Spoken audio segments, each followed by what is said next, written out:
The letter arrived on a Tuesday, and by Wednesday morning, Edmund Greer had already made up his mind. He read it twice, not because he needed to, but because he wanted to be sure the boy was real. A son, she had written. 5 years old. His name is Thomas. He is quiet and well-behaved, and I promise you will not even know he is there. Edmund folded the letter into a neat square, slid it into the breast pocket of his coat, and walked out of the telegraph office without sending a single word back. He never went to the station. He didn't even watch from a distance. He simply went home, poured himself a glass of whiskey, and told himself that a woman who came with a child was a woman who came with a problem, and Edmund Greer had enough of those already. Somewhere across town, at the Harlan Creek Railway Station, a young woman named Eliza Monroe sat on a wooden bench with a small trunk at her feet and a 5-year-old boy pressed against her side. She had been sitting there for 3 hours. The afternoon sun hammered the platform boards. Thomas had stopped asking questions an hour ago, which frightened her more than his crying ever could. When a child goes quiet like that, not peaceful quiet, but the kind of quiet that comes from slowly understanding something is wrong, a mother feels it in her chest like a splinter working its way toward the heart. She checked the letter again. Edmund Greer. Harlan Creek, Texas, June the 14th. She had the right town, the right date, the right name. The man simply wasn't there. Caleb Whitaker had not planned to be at the Harlan Creek station that afternoon. He had come to send a wire to a feed supplier in Abilene, a last attempt to negotiate an extension on a debt that was already 6 weeks past due. The wire cost him 32 cents, which left him with less than $2 in his coat pocket and a 4-mile ride back to a ranch that was slowly dying underneath him. He was walking back to his horse when he saw her. Not because she was beautiful, though she was. In the way that exhausted, frightened women sometimes are, all the pretense stripped away and just the person left underneath. He noticed her because of the boy. Thomas was sitting very straight beside his mother, both small hands gripping the bench slat, staring at the station entrance with an expression no 5-year-old should have to carry. It was the expression of someone waiting for something they have already stopped believing in. Caleb recognized it immediately. He had seen it in the mirror for 3 years. He slowed his steps. A station worker named Pete Dunbar was sweeping near the entrance, and Caleb caught him by the arm. "Those two been here long?" Pete glanced over his shoulder without much interest. "Since the noon train. She's asking about some fella named Greer." He snorted. "Edmund Greer. You know what that man is. Soon as he found out she had the boy with her, he wired his neighbor to pass along that he'd changed his mind. Didn't even have the spine to come himself." Caleb felt something cold move through him. "She know yet?" "Told her an hour ago." Pete went back to sweeping. "Not my problem what she does about it. Station master says if she don't have a ticket somewhere by nightfall, we're moving her along." Moving her along. Caleb had heard that phrase used about stray dogs. He stood there for a moment, hands at his sides, watching the boy's rigid little back. Thomas hadn't moved, hadn't looked around. He was holding himself together with everything he had, and he was 5 years old, and Caleb Whitaker felt something shift in his chest that he hadn't felt in a very long time, something that felt uncomfortably like rage. He walked toward them. I didn't have a plan. He wanted to be clear about that, even in his own mind. He was not a man who made speeches or performed kindnesses for an audience.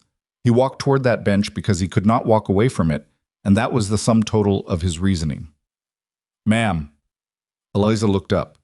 Her eyes were dry, which told him more than tears would have. Women who had cried themselves out looked like that, calm in a way that wasn't calm at all, just emptied. She had brown hair pinned back from a face that might have been pretty when she wasn't holding herself together with both hands. She was younger than he'd expected. 24, maybe 25. "I'm not looking for charity," she said immediately. Didn't offer any.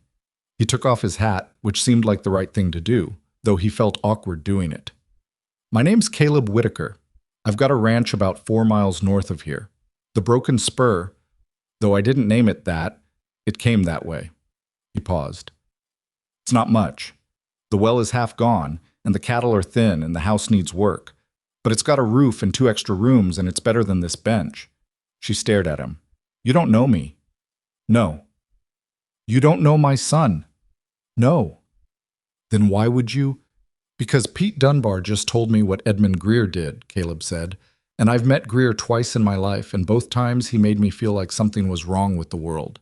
And because your boy has been sitting there for an hour trying to be a man, and he's 5, and that's not right." Something moved across Eliza's face. Not gratitude, not yet. More like the look of someone who has been fooled before and is trying to determine whether this is another version of the same trick. Thomas turned and looked at Caleb for the first time. He had his mother's eyes, dark brown, very serious. He was holding a small wooden horse, the paint worn thin from handling, and he held it in front of him like it was something precious. "Do you have horses?" the boy asked. Caleb blinked. "I've got 4. One of them's a colt. About your age, actually." Thomas considered this with great seriousness. "Is he a good horse?" "He's stubborn, and he bites fence posts when he's bored. But he's got a good heart." For just a moment, the barest flicker, Thomas almost smiled. Then he pressed his lips together and looked at his mother, because he was 5 years old and had already learned that decisions were not his to make. Eliza was still watching Caleb, measuring him. He held her gaze and didn't offer anything else because he had nothing else to offer, and he was not in the habit of lying to make himself look better. "1 week," she said finally. "We'll stay 1 week, and then I'll figure something out." "That's fair?" She stood, straightened her coat, and picked up the trunk before he could offer to take it. He took it anyway. She let him, which he suspected was costing her something. They walked to his horse in silence. When Caleb lifted Thomas up to sit in front of the saddle, the boy gripped the pommel with both hands and looked down at the ground with wide eyes. "It's a long way up," Thomas said. "It is." Caleb swung up behind him. "But I've got you."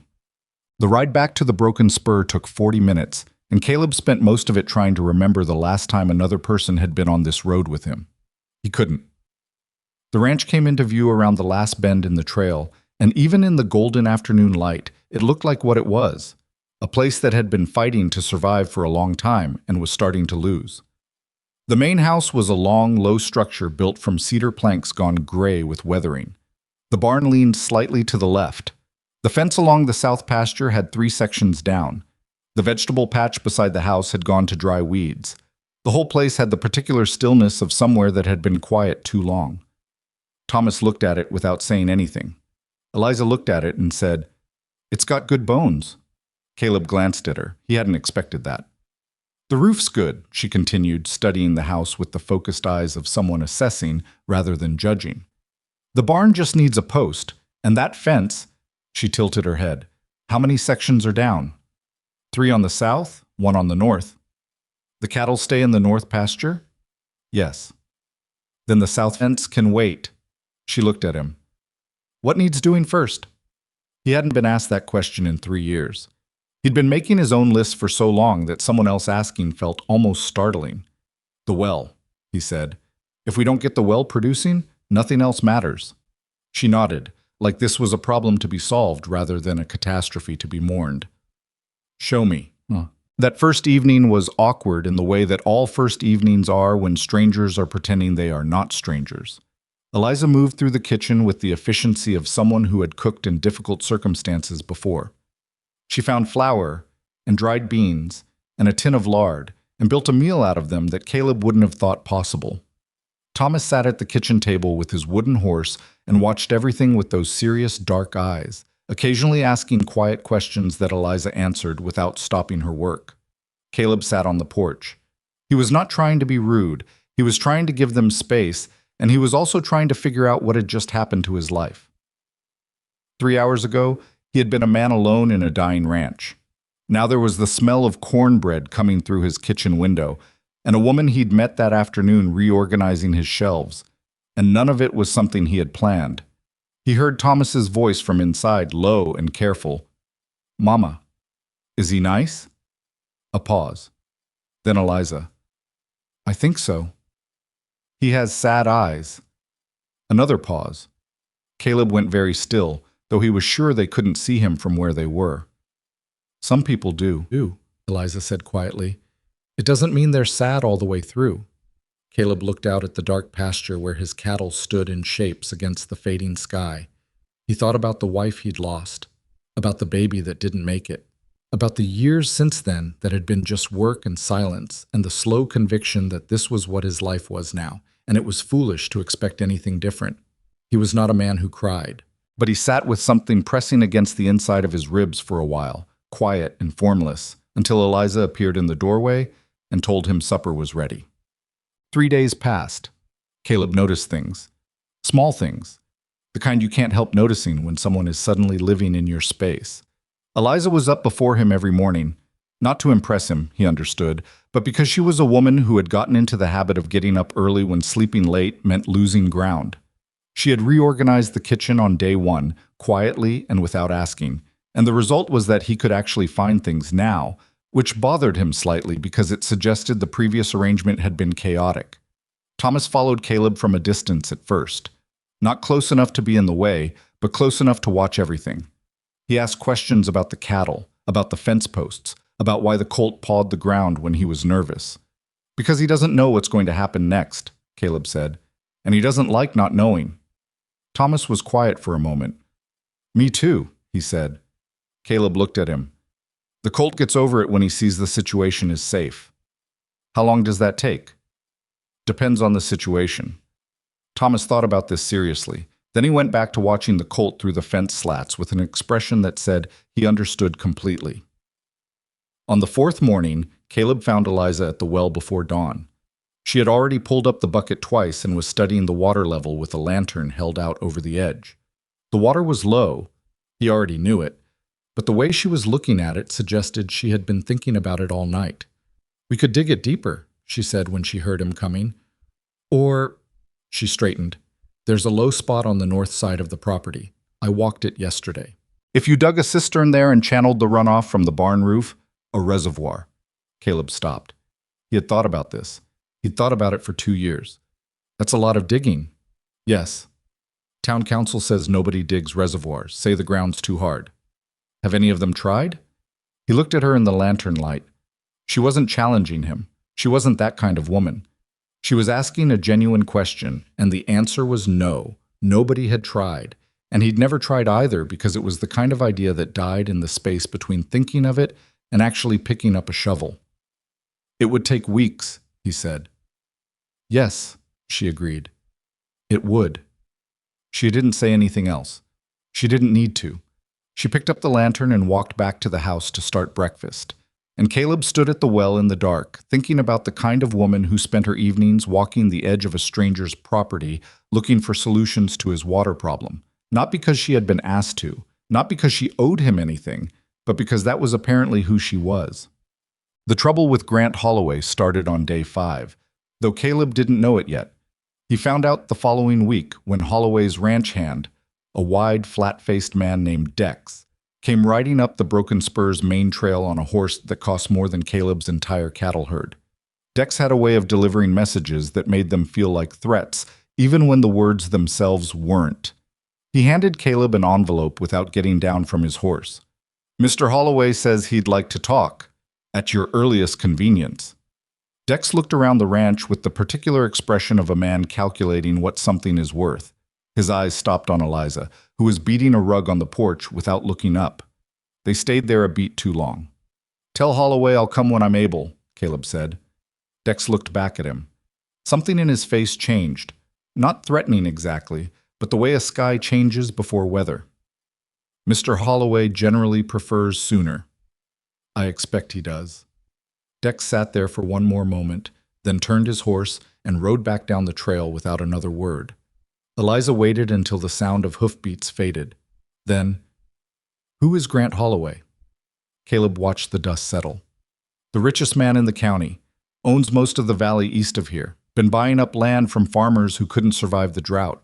He paused. I've turned him down twice already. Eliza said nothing. She went back to beating the rug. But that night, after Thomas was in bed, she appeared in the doorway of the parlor where Caleb was going over his accounts. A grim exercise he performed every few weeks to confirm that the situation was exactly as bad as he remembered. If Holloway wants the land, she said, he'll want the water rights too. Caleb looked up. If you build that reservoir, she continued, and it works, the water value of this property goes up considerably. She paused. Which means his offer might go up too, or his pressure might. Caleb set down his pencil. You know something about water rights? I grew up on a farm in Missouri. My father lost it to a man who understood water rights better than he did. She met his eyes steadily. I know what it looks like when someone is waiting for the right moment to move. Caleb looked at her for a long moment. 3 years alone. 3 years of nobody at the supper table, nobody walking his fence line, nobody looking at his problems and thinking about solutions. And now here was a woman he had known for 8 days who had already figured out what Grant Holloway was planning before Caleb had fully admitted it to himself. He's going to make another offer, Caleb said. Yes. And when I refuse? She didn't answer right away. When she did, her voice was very quiet. I don't know, but I think we should have that reservoir dug before we find out. They started digging the next morning. Caleb had expected her to help plan it. He had not expected her to pick up a shovel. But at 7 in the morning, while Thomas played near the barn, Eliza appeared in the north pasture in her oldest dress with her sleeves rolled to the elbows and a spade over her shoulder, and she started digging. Caleb stood there looking at her. You gave us a home, she said, not stopping. The least we can do is help you keep yours. He had not been ready for that sentence. He turned away before she could see his face and picked up his own shovel, and they dug. The ground was exactly as hard as everyone said it was. The first hour produced blisters on both their hands and less than a foot of progress. Thomas brought them water in an old canteen and then sat at the edge and watched with the focused attention he brought to everything, and occasionally reported his observations about their technique, which were surprisingly accurate. By noon they had 2 feet. By afternoon, 3. Caleb's shoulders ached in a way they hadn't since he was a younger man. Eliza didn't complain, not once, though he could see the pain in the set of her jaw and the careful way she held the shovel handle. You can stop, he said. I know. She kept digging. The evening came down slow and orange, and they sat on the edge of what would eventually be a reservoir, a muddy 3-foot-deep hole in hard Texas ground that bore very little resemblance to what it needed to become, and neither of them said anything for a while. Thomas came and sat between them. He still had his wooden horse. He pressed it against the edge of the hole and made it walk along the rim. What is this going to be? He asked. A place to hold water, Caleb said. So when it doesn't rain for a long time, we'll still have some. Thomas turned this over. Is it hard to build? Yes. Will it work? I think so, if we do it right. Thomas nodded. He moved the wooden horse a few more steps along the rim. Then he looked up at Caleb with those serious dark eyes and said, with the complete sincerity that only a 5-year-old can muster, then we should keep doing it. Caleb looked at him. This boy who wasn't his, this woman who wasn't his, this hard piece of Texas ground that might kill every dream he'd ever planted in it. Yeah, he said. I think you're right. Somewhere down the valley, where Grant Holloway's light still burned past dark, somebody was making plans that Caleb didn't know about yet. But right now, in the fading orange light, with a small wooden horse walking the rim of a half-dug hole, and a woman who hadn't complained once through 3 hours of brutal work sitting 3 feet to his right, Caleb Whitaker felt something he had stopped expecting. He felt like tomorrow might be different. He was not yet sure if that was hope or something more dangerous, but he supposed he was about to find out. They dug for 11 days. Not every hour of every day. There were cattle to feed, fences to check, meals to cook, a boy to keep occupied. But every morning, when the light was still gray and the ground was coolest, Caleb and Eliza were in the north pasture with their shovels, and every evening before the dark made it impossible they were there again. The hole grew slowly, the way things grow when they cost you something. 3 feet became 5. 5 became 8. The walls of the excavation went from crumbling dry dirt to a harder, darker layer of clay that resisted the shovel with a sound like a complaint. Caleb's blisters burst and healed and burst again. He didn't mention them. Eliza wrapped her hands in strips of cloth torn from an old apron and didn't mention hers either. This became one of the unspoken agreements between them, that neither would acknowledge pain to the other, not because they were pretending it wasn't there, but because acknowledging it would have required them to also acknowledge how much they were both depending on the other to keep going. Thomas helped in the ways available to a 5-year-old. He carried water. He moved small rocks from the pile to a spot Caleb designated. He sat on the edge of the growing reservoir hole and reported with great seriousness how far down he could see, which Caleb told him was extremely useful information. It was not extremely useful information. But the boy needed to feel that he was part of this, and Caleb had learned enough about Thomas Monroe in 11 days to know that being excluded from things he couldn't control was the thing that frightened him most. On the morning of the 12th day, Caleb's shovel hit something wet. He thought at first he had imagined it. The ground here was bone dry, had been bone dry since he'd owned this land, and before that too, according to the previous owner who had sold it to him at a price that reflected the drought. He pressed the shovel tip into the spot again. Dark, damp earth clung to the blade. He dug 6 more inches with his hands. The moisture increased. He sat back on his heels and looked at the dark smear of wet clay on his palms, and didn't say anything for a long time because he was afraid to. He had been wrong before. He had believed in things before that turned out to be nothing. Eliza came up behind him and looked over his shoulder. She said nothing either. Then Thomas, who had appeared at the rim above them, "Why did you stop?" Caleb looked up at him. "Because I hit wet ground." Thomas stared at him. "Is that good?" "It might be. It's too early to say." Thomas considered this with his characteristic gravity. Then, "But it might be good." "Yeah." Caleb looked back at the dark earth in his hands. "It might be." He didn't let himself smile until he turned away from both of them. The news traveled in the way that all news traveled in Harlan Creek, through the feed store, through the barber shop, through the particular network of women who talked over back fences and at the dry goods counter, and within 4 days there was not a person in town who didn't know that the Whitaker ranch was digging a reservoir and had struck something promising underneath. Most people said it wouldn't work, not cruelly, or not most of them anyway. It was the considered judgment of men who had farmed and ranched this ground for 20 years and watched 100 ideas die in the dust. The McCready brothers told anyone who would listen that the aquifer in that valley had been tapped out since 1881. Old Pastor Henry's said, not the church kind, just a man unfortunate enough to have been named that, said the water would sour within a month even if they found it. The general consensus was that Caleb Whitaker had lost his practical sense, which was the last thing standing between him and disaster. What nobody said out loud, but what most people understood, was that this was also about the woman. Harlan Creek had opinions about Eliza Monroe. She was a mail-order bride whose intended had rejected her, which made her, in the accounting of certain people, both a sympathetic figure and a suspicious one. Women who arrived without family, without local connections, without a clear place in the existing order of things, they made people uncomfortable in ways that were hard to articulate and easy to dress up as concern. The women who talked over back fences said they hoped she was decent. The men who talked in the feed store said Caleb was a fool. A few people said both. Martha Ogle, who ran the dry goods store with her husband and had known Caleb since before his wife died, caught him one afternoon when he came in for rope and nails. "People are talking," she said not unkindly. "I expect they are." Caleb counted out the nails he needed. "You know what they're saying." "I can guess." Martha watched him for a moment. She was a solid, practical woman who had raised 5 children on frontier land and had very little patience for situations she couldn't do anything about, which meant she focused her considerable energy on situations she could. "Is she a good woman?" Caleb thought about Eliza at the edge of the reservoir hole with clay on her hands and strips of apron cloth around her blisters. He thought about the way she'd looked at his accounts that first night. Not judging, just calculating, the way you calculate when you're trying to figure out how to solve a problem.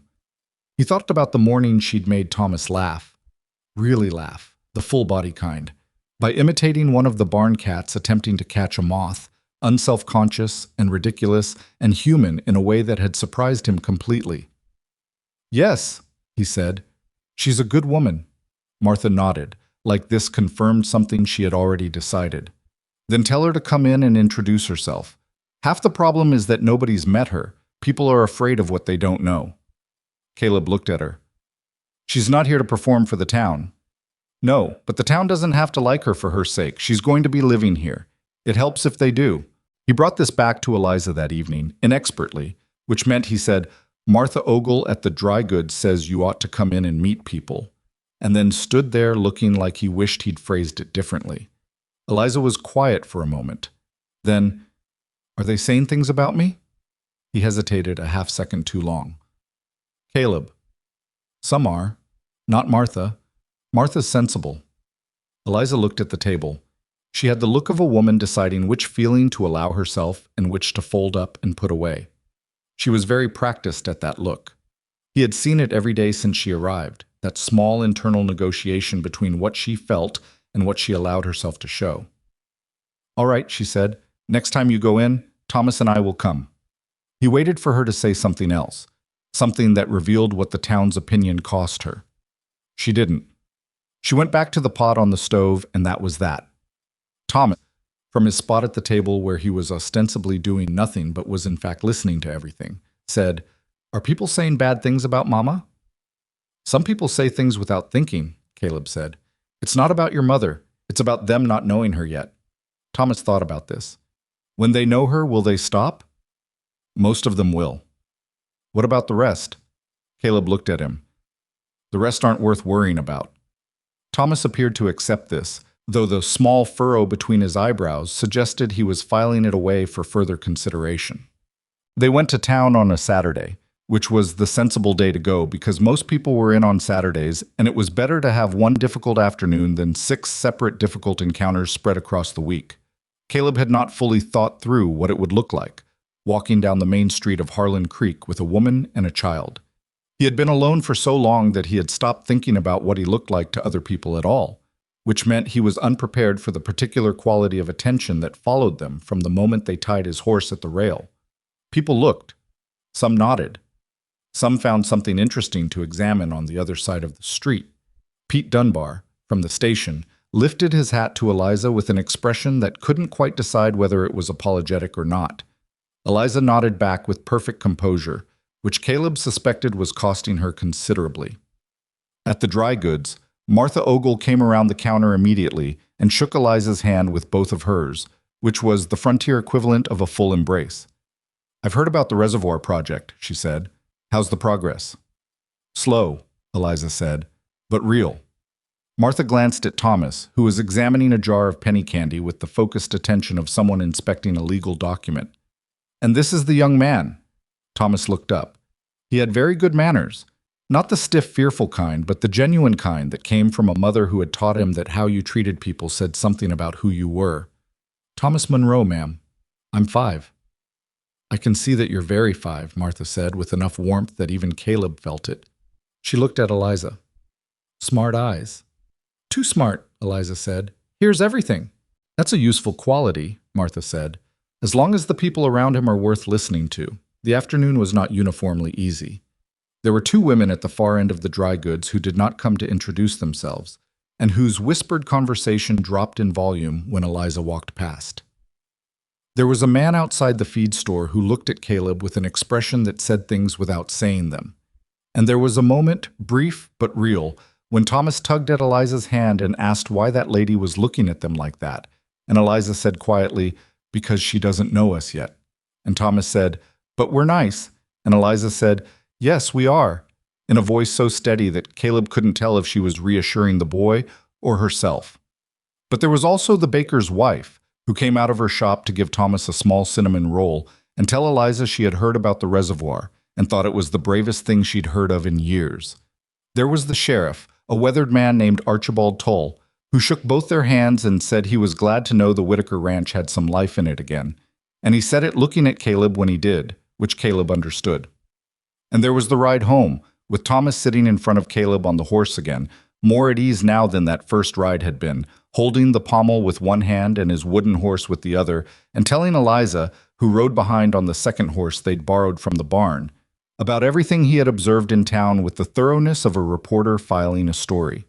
Eliza listened to all of it, asked questions at the right moments, laughed at the right moments.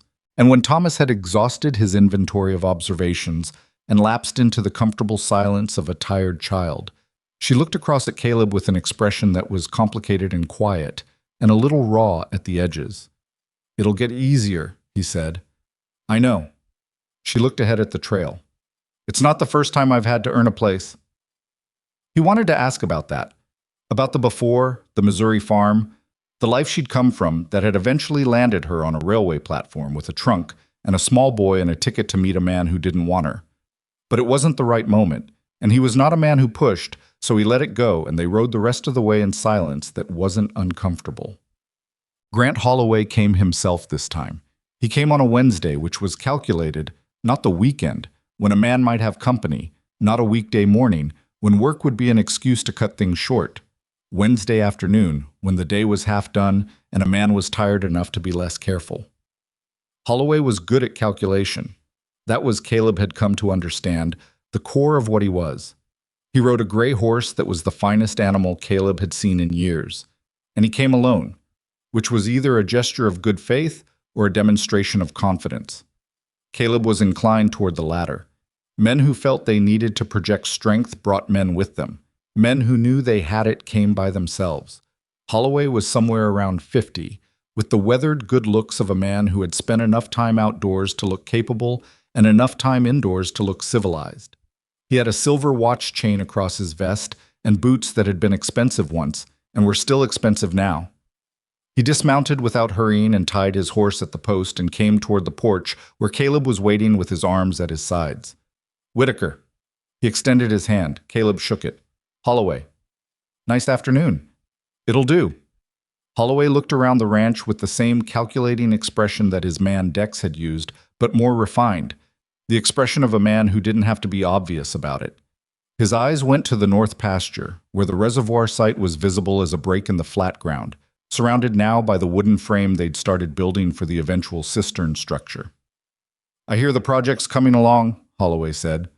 "Slow," Caleb said. Same word Eliza had used. It felt right. Holloway's eyes came back to him. "I'll come to the point because I think you're a man who prefers that." "I do." "My offer from last spring, I'm prepared to increase it." He named a number that was, Caleb had to admit, significant. Enough to pay the debt in Abilene. Enough to buy decent land somewhere else. Land without a failing well, without drought damage, without 3 sections of fence down.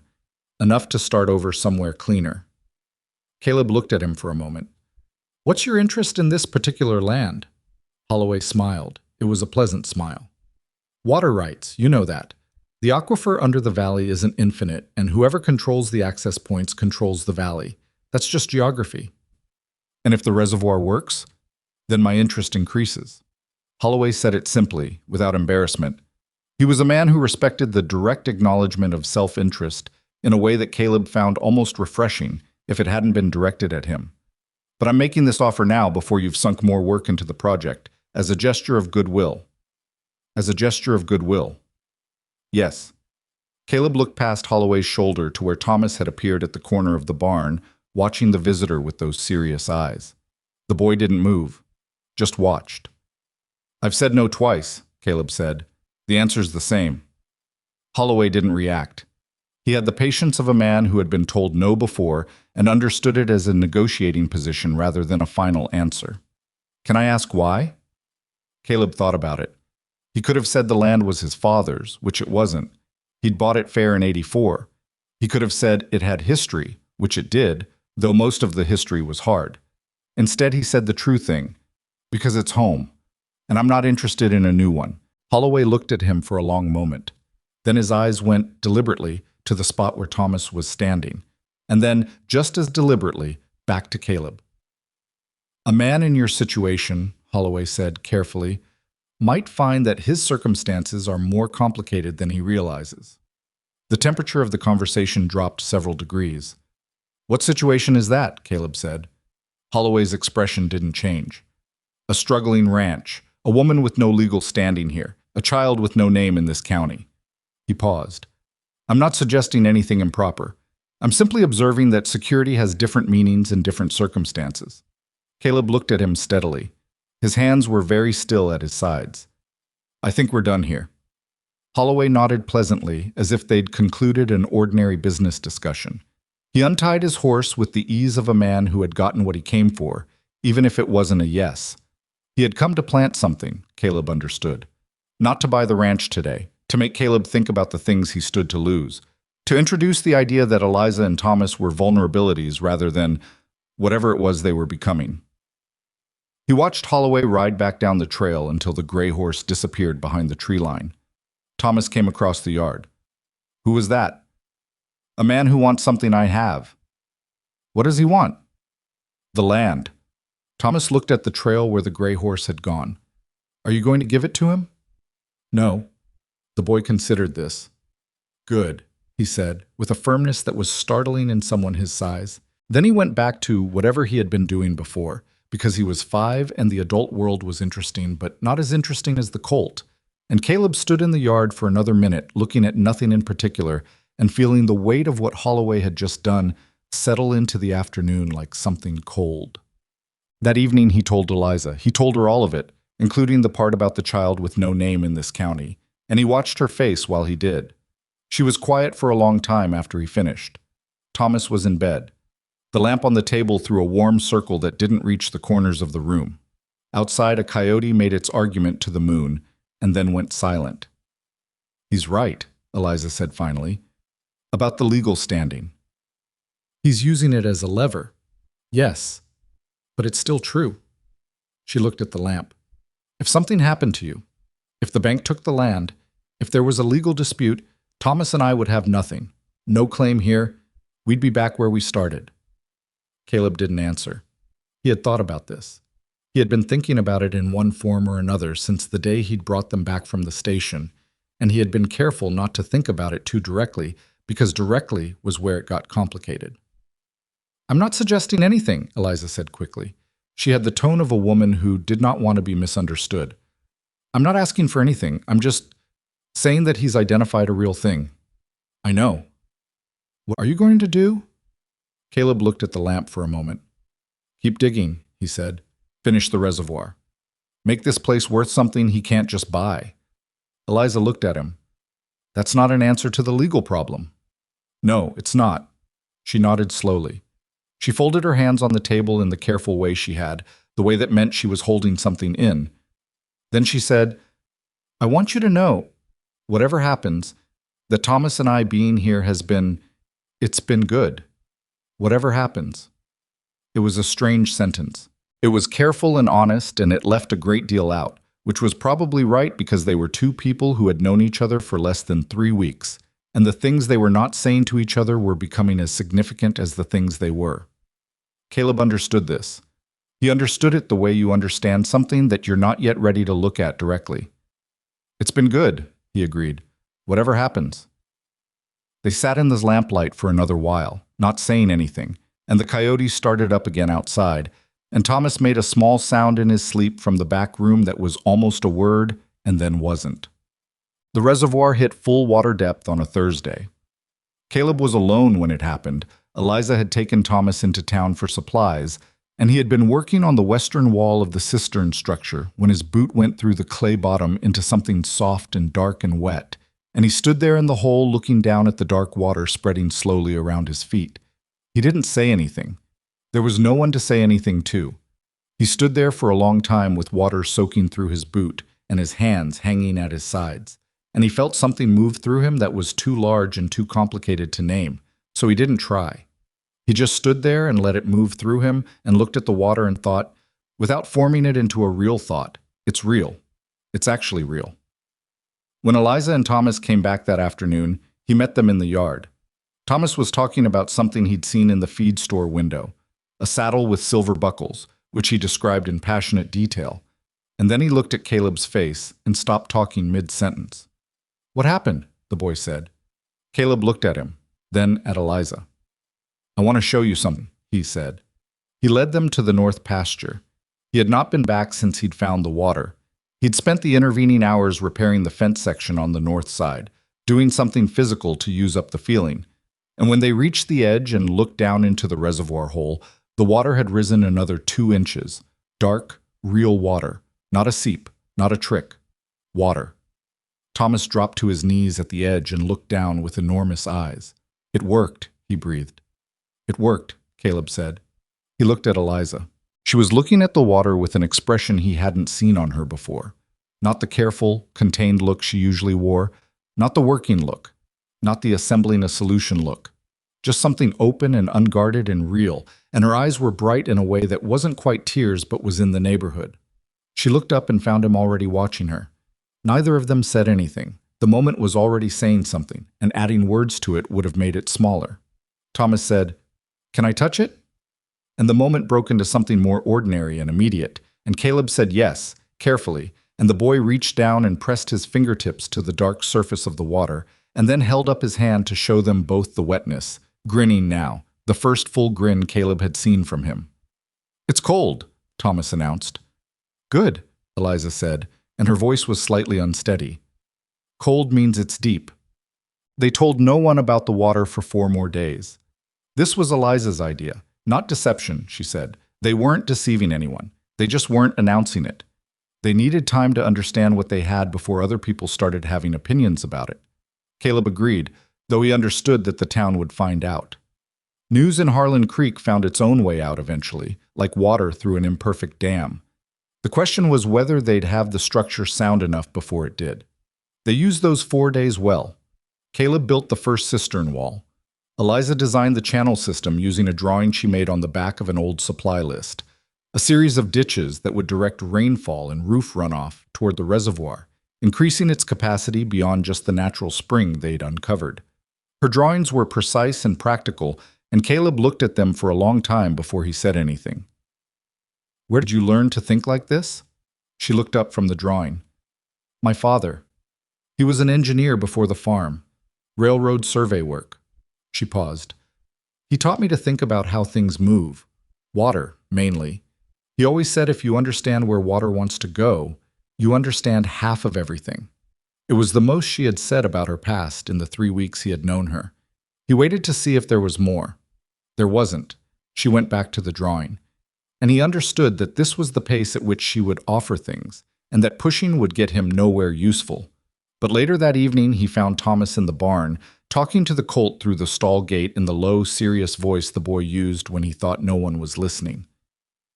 "My grandpa was an engineer," Thomas was telling the colt. "He built things.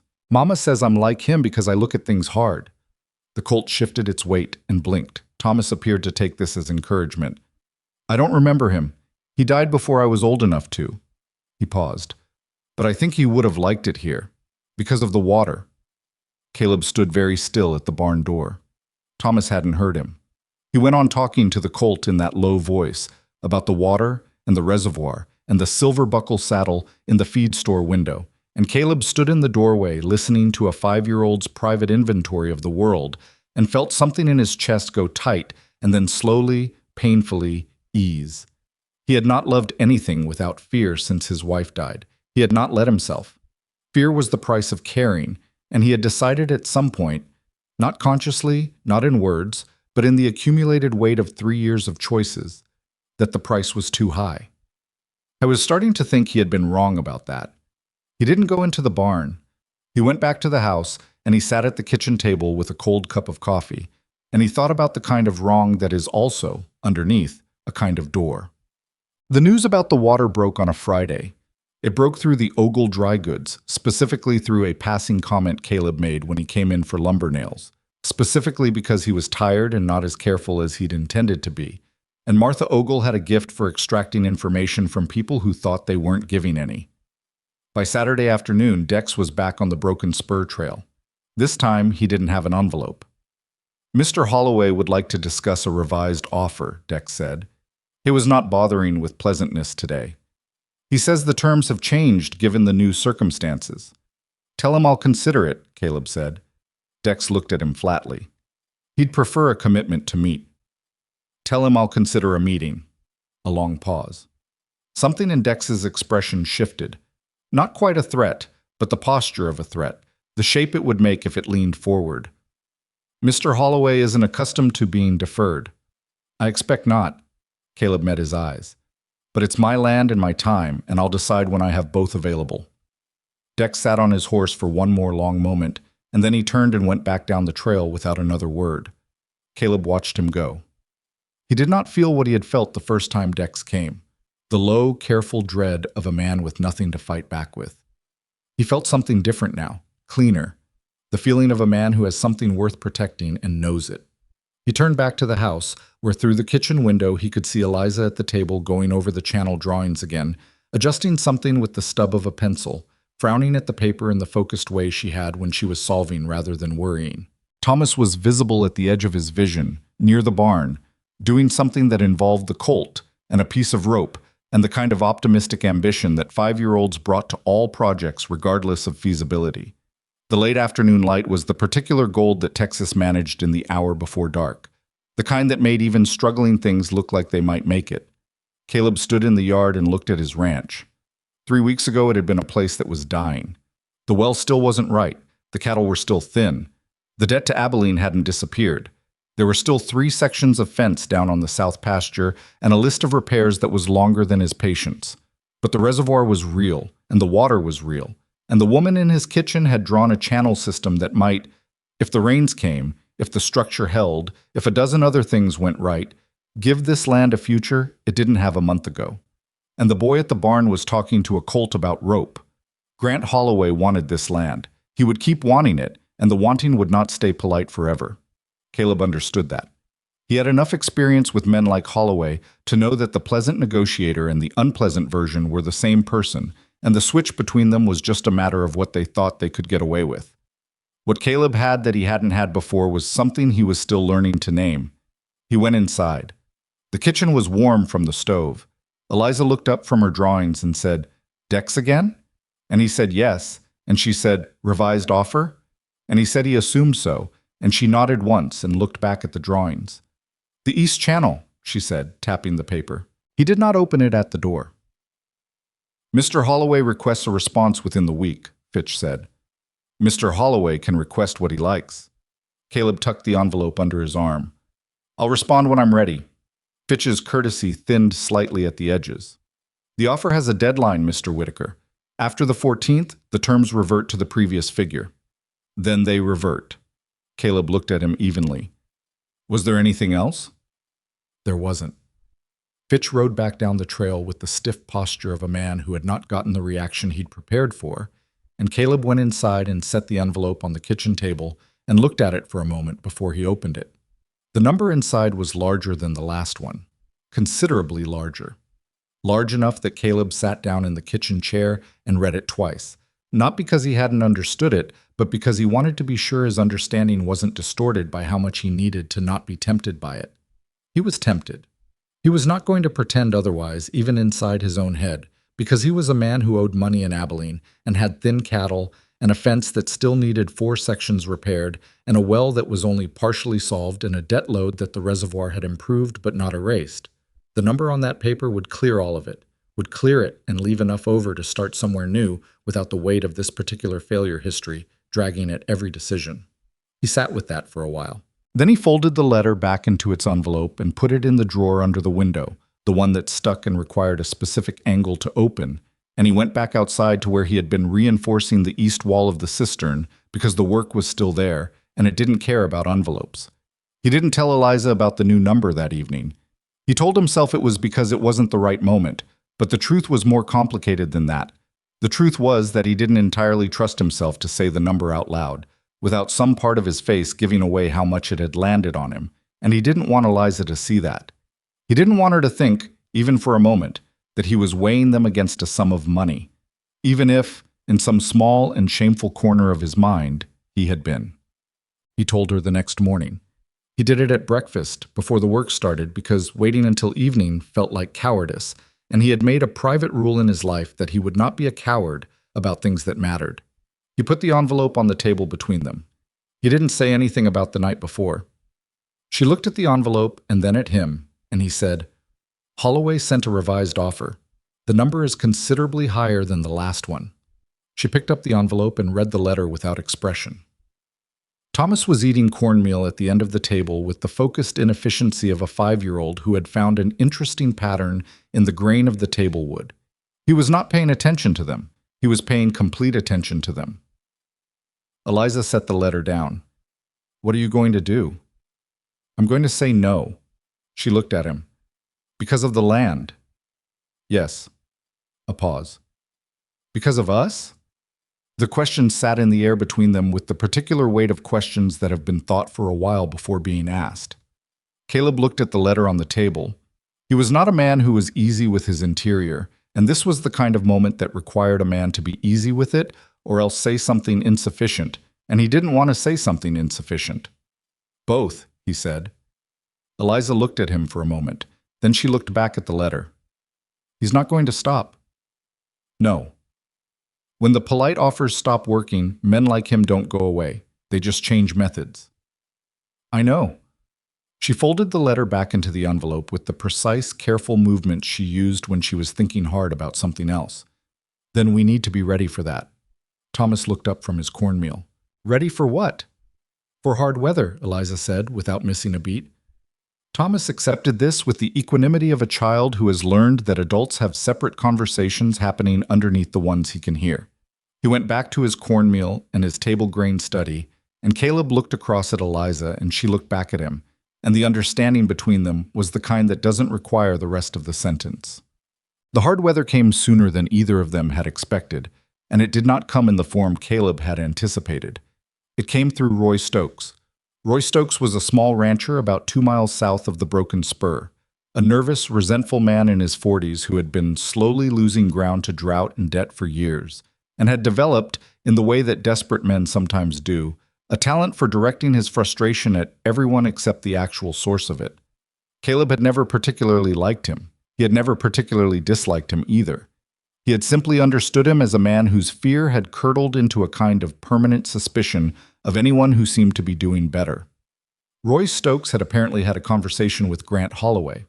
Caleb found this out from the sheriff, Archibald Tull, who came to the Broken Spur on a Tuesday morning looking uncomfortable in the particular way of a man who is delivering a message he doesn't believe in but has an obligation to deliver anyway. Roy Stokes has filed a water rights complaint, Tull said. He was standing on the porch, hat in his hands, turning it slowly at the brim. Claims your reservoir project is diverting subsurface water from his land. Caleb stared at him. Roy Stokes' land is 2 miles south and 30 feet higher in elevation than my north pasture. Water doesn't run uphill, Arch. I know that. Then, I know that, Tull said again, slower. I'm telling you what was filed, not what I believe. He looked at his hat. The county water adjudicator will need to inspect the site. That's just procedure. The complaint triggers the inspection regardless of its merit. Caleb understood. Understood all of it. The complaint was not Roy Stokes' idea, and it was not about Roy Stokes' water rights, and the adjudicator's inspection would find nothing because there was nothing to find, but the process would take time and create uncertainty and make it known publicly that the Whitaker Ranch's water project was legally contested, even by a contest that had no legs. It was a move to muddy the water, not the actual water, the political kind, and slow down everything that was happening on the Broken Spur before it became too established to challenge. Who's the adjudicator? Caleb said. Tull was quiet for just a half-second too long. Fellow named Prescott. He's out of the county seat. Is he Holloway's man? I don't know that he's anyone's man. Tull looked at him steadily. I do know that Holloway has interests in the county seat. Caleb nodded slowly. He looked past Tull at the north pasture, where the reservoir sat quiet in the morning light, the cistern walls now almost to full height. 4 weeks of work, 4 weeks of blisters and sore backs, and Thomas moving rocks, and Eliza measuring angles and the two of them digging in the blue morning light before the day got hot. When is the inspection? 2 weeks, 3rd Tuesday of the month. Caleb looked back at Tull. The sheriff was a decent man. Not a brave man, perhaps. Not a man who would stake himself against Holloway's influence without very good reason, but decent in the baseline way that mattered. He had come out here himself rather than sending a deputy. He had told Caleb what he needed to read between the lines. Thanks for coming yourself, Caleb said. Tull nodded. He put his hat back on. I'll tell you something, and you can do with it what you like. He stepped off the porch. A water adjudicator can be challenged. If you have documentation, surveys, drawings, measurements, that demonstrates the hydrology clearly, a challenged adjudicator has to account for that in his report. He can't just write whatever he wants if there's a clear counter record. He mounted his horse. That's just how the process works. He rode away. Caleb stood on the porch for a long time after the dust from Tull's horse settled. Then he went inside and found Eliza at the table with her drawings spread out. She had been refining the channel system, adding measurements she had taken over the past week, and he told her what Tull had said. She listened without interrupting. When he finished, she looked at the drawings on the table. How precise are these? He asked. Precise enough for me, she said. Not precise enough for a legal challenge. She was already pulling the drawings toward her, looking at them with narrowed eyes. I need survey measurements. Exact elevations. The hydrology has to be demonstrable on paper, not just obvious to anyone standing in the north pasture. Can you do that? She looked at him with a faint expression that was almost, not quite, impatience. My father surveyed railroad routes for 15 years. I used to do the measurements with him before I was old enough for school. She picked up her pencil. Yes, I can do that. He watched her begin working, not the tentative beginning of someone figuring out where to start, but the immediate, purposeful beginning of someone who already knew exactly what they were doing. And he felt something that was partly admiration and partly a strange species of relief, the kind that comes when you realize that the problem you're facing has more resources aimed at it than you initially counted. Eliza. She looked up. I'm glad you're here. She looked at him for a moment. Something moved in her face that she didn't try to control, which was unusual for her. Then she looked back at her drawings. Get me a proper measuring rope, she said, and stakes. I need to mark the elevation points before the light changes. What? They spent 3 days on the survey. Eliza worked with a rigor that Caleb found slightly humbling. Not because he was incompetent, but because she had a quality of focused precision that most people lost somewhere in childhood, that ability to hold a complicated system entirely in the mind while checking each individual component against the whole. She measured elevations at 16 points across the north pasture and the boundary with Roy Stokes's land. She calculated the angle and gradient of the natural subsurface slope. She documented the depth and location of the spring they'd uncovered. She drew it all out in a series of detailed diagrams that showed, with the kind of clarity that required no special expertise to understand, that the water under the Broken Spur's north pasture ran away from Roy Stokes's land, not toward it. That his complaint was not just wrong, but physically impossible. Could a trained adjudicator challenge this? Caleb asked, looking at the finished documents. A dishonest one could try, Eliza said.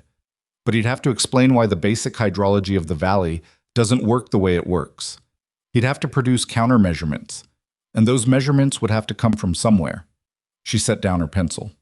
If Prescott is Holloway's man, he'll try to drag the process out.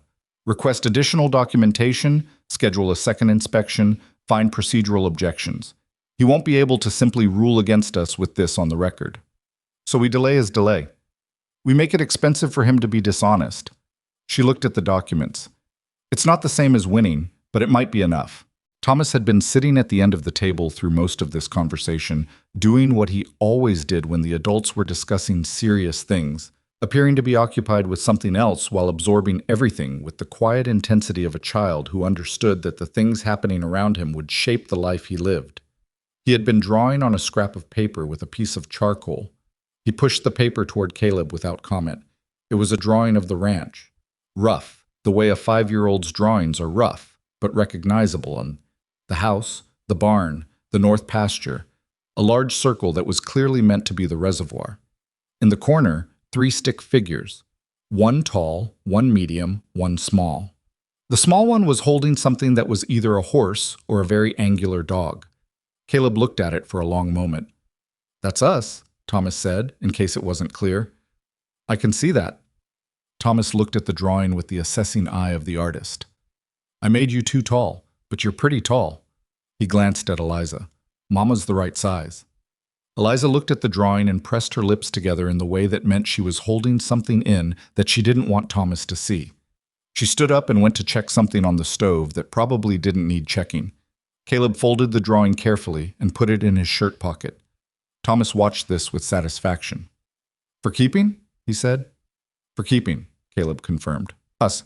The trouble that Grant Holloway had been building toward came on a night that gave no warning. Caleb woke at 2 a.m. to the sound of something wrong. He could not have said, in the first seconds of waking, what it was. Not a specific sound, more an absence of the right sounds, and a presence of a wrong one. He lay still for 2 seconds, listening. The cattle were restless. Not the ordinary night restlessness of animals settling, but the particular agitation that meant something was disturbing them. He was out of bed and pulling on his boots before he was fully awake.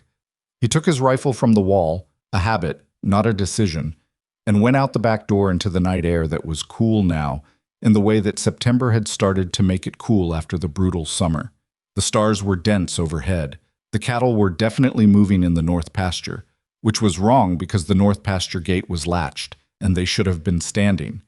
He heard the sound then. Not cattle, and not coyotes, and not wind, shovels. The sound of metal striking earth, coming from the north pasture, coming from the direction of the reservoir. He went at a run. There were two of them. He saw their shapes against the night sky before they saw him. Two men with shovels working at the eastern wall of the cistern, the wall that controlled the water flow into the channel system. They had already taken down 3 feet of the wall. Another hour, and they would have collapsed enough of the structure to drain the reservoir entirely, flooding the channel and washing out the work they had done on the eastern gradient. It would have taken weeks to rebuild. Weeks during which the water adjudicator would have nothing to adjudicate, because there would be nothing functioning to examine. Caleb stopped at the fence line. He did not rush forward. He was alone and it was dark and there were two of them and he had a rifle, but he was not a man who led with a rifle if there was another option. "Step back from the wall," he said. His voice in the night silence was very clear. Both men stopped. They turned. In the starlight he could see that they had covered their faces with cloth, which told him they were not Roy Stokes. Roy Stokes was too stupid and too frightened to think of that. And they were not random opportunists. They were men who had been sent. One of them held his shovel up slowly, not quite pointing it, not quite surrendering. The other one stayed low and still in the way that someone stays still when they are calculating. "You're on my land," Caleb said. "You've damaged my property. I'm going to ask you one time to put the shovels down and walk back the way you came." The still one moved. He moved fast and sideways, not toward Caleb, toward the corner of the cistern wall where the remaining structure was most vulnerable. And Caleb understood in that half second that the man was not going to fight him. He was going to finish the job, take the consequence of the rifle, because the job was what mattered, and whatever Holloway was paying them was worth the risk of a confrontation. Caleb fired once into the ground 3 feet from the man's boots. The explosion of sound in the night silence was enormous. The cattle broke and ran the length of the north pasture. Both men dropped their shovels. The still one straightened up and put both hands out to his sides. And the message in the posture was clear enough, not worth it. They left.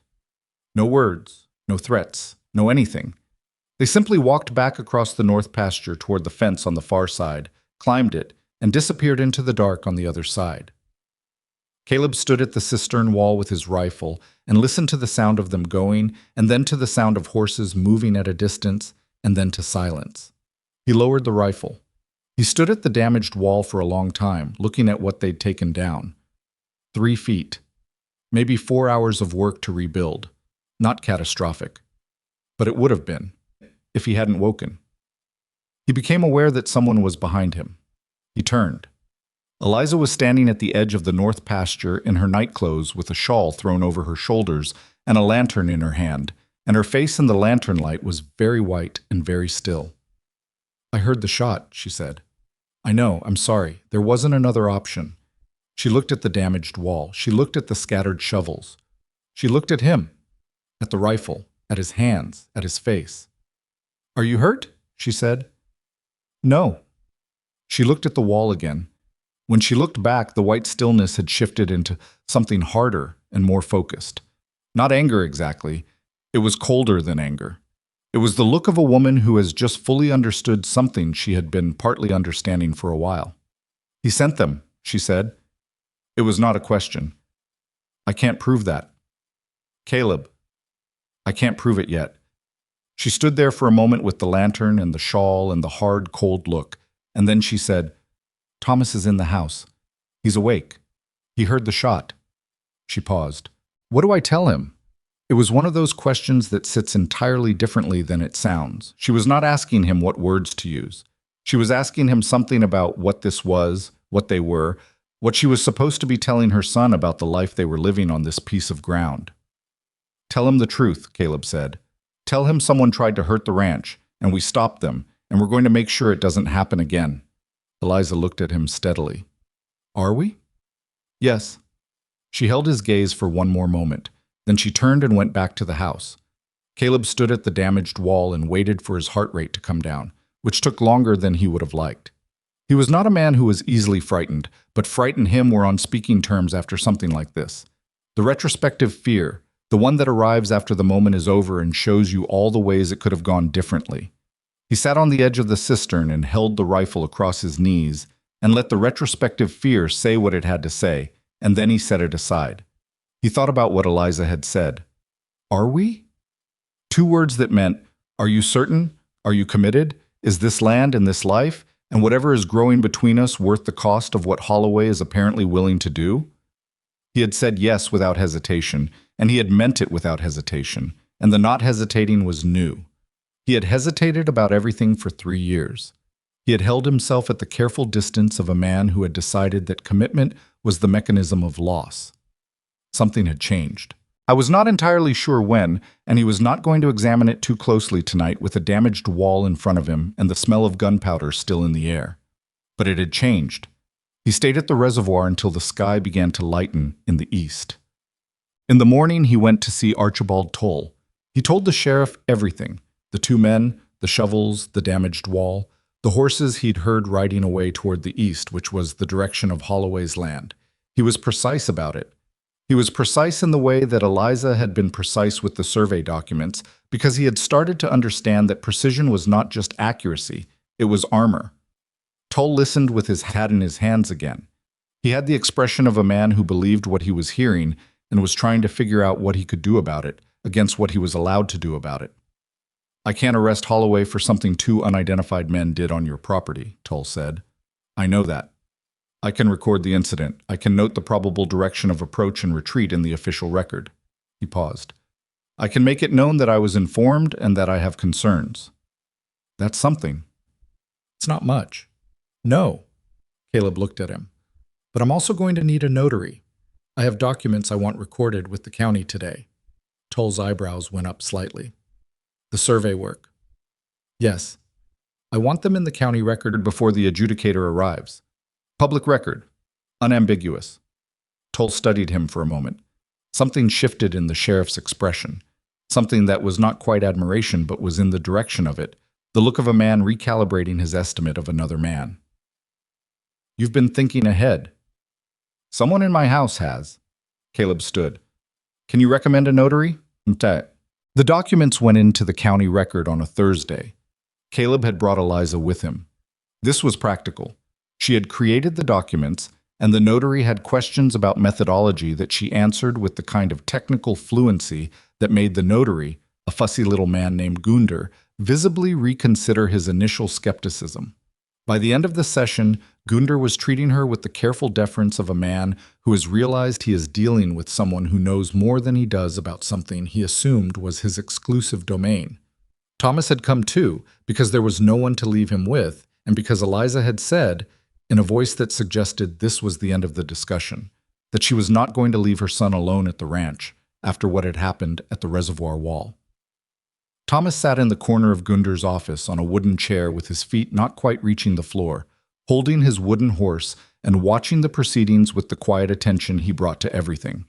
When Gunder stamped the final document and announced that the survey and water rights documentation for the Whitaker property was now an official matter of county record, Thomas said, "Is that good?" And Gunder said somewhat stiffly, "It is a legal protection, young man." And Thomas nodded as if this confirmed what he had already suspected. On the way back, Eliza was quiet for a long time. Not the contained, careful quiet of someone holding something in. A different quiet. The quiet of someone who has just done something that cost them something and is sitting with the cost. "What is it?" Caleb said. She looked at the trail ahead. The horse moved at its steady pace. "I keep thinking about what Holloway said, about legal standing, about Thomas having no name in this county." Caleb was quiet. "The documents we just filed," she said. "They protect the land, the water rights. They don't—" She stopped, started again.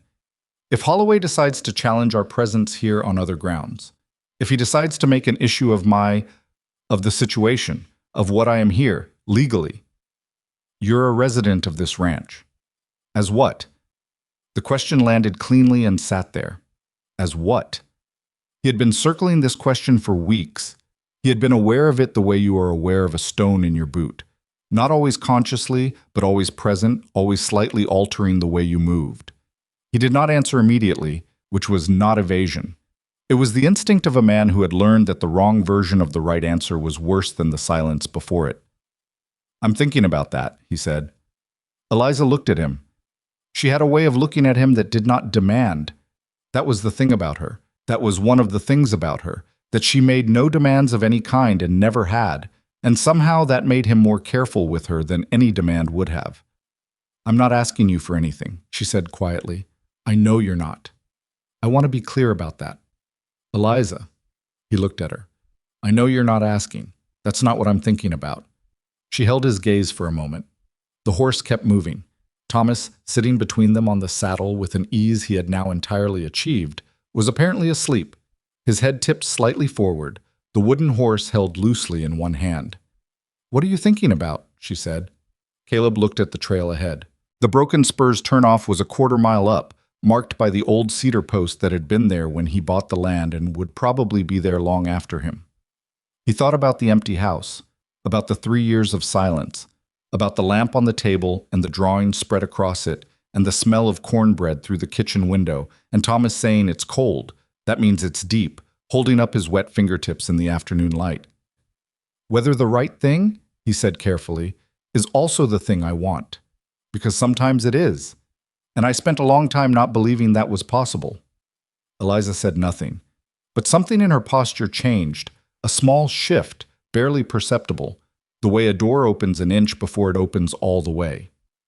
They rode the rest of the distance in the quiet that had become, over these weeks, their particular language, the silence between two people who have too much to say and are being careful about the order in which they say it. The night before the adjudicator's inspection, Holloway made his last move in the polite version of this war. He came himself this time. Alone, late afternoon, and he did not tie his horse at the post, which was a choice. Staying mounted meant the conversation had a defined end that was his to control. Caleb came out to the porch. "I know about the county filing," Holloway said. He was not pleasant today. Not unpleasant either. He had moved into a register that was simply direct, stripped of the performance of courtesy. It was a smart move. "Thank you.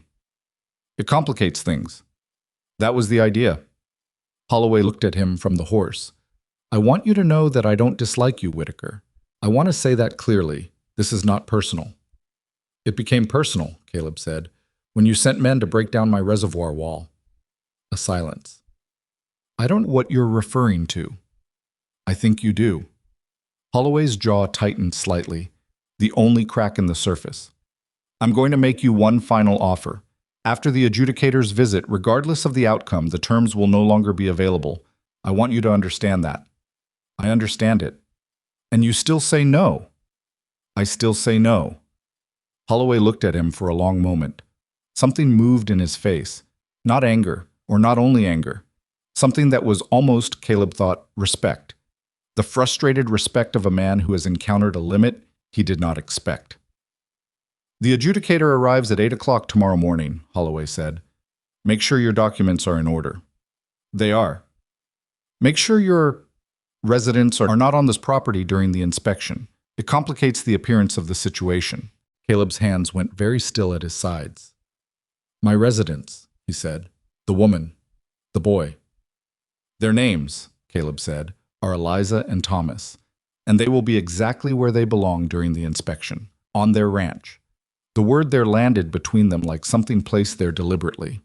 Holloway heard it. His eyes sharpened slightly. He looked at Caleb with an expression that was recalculating something. "I see," he said.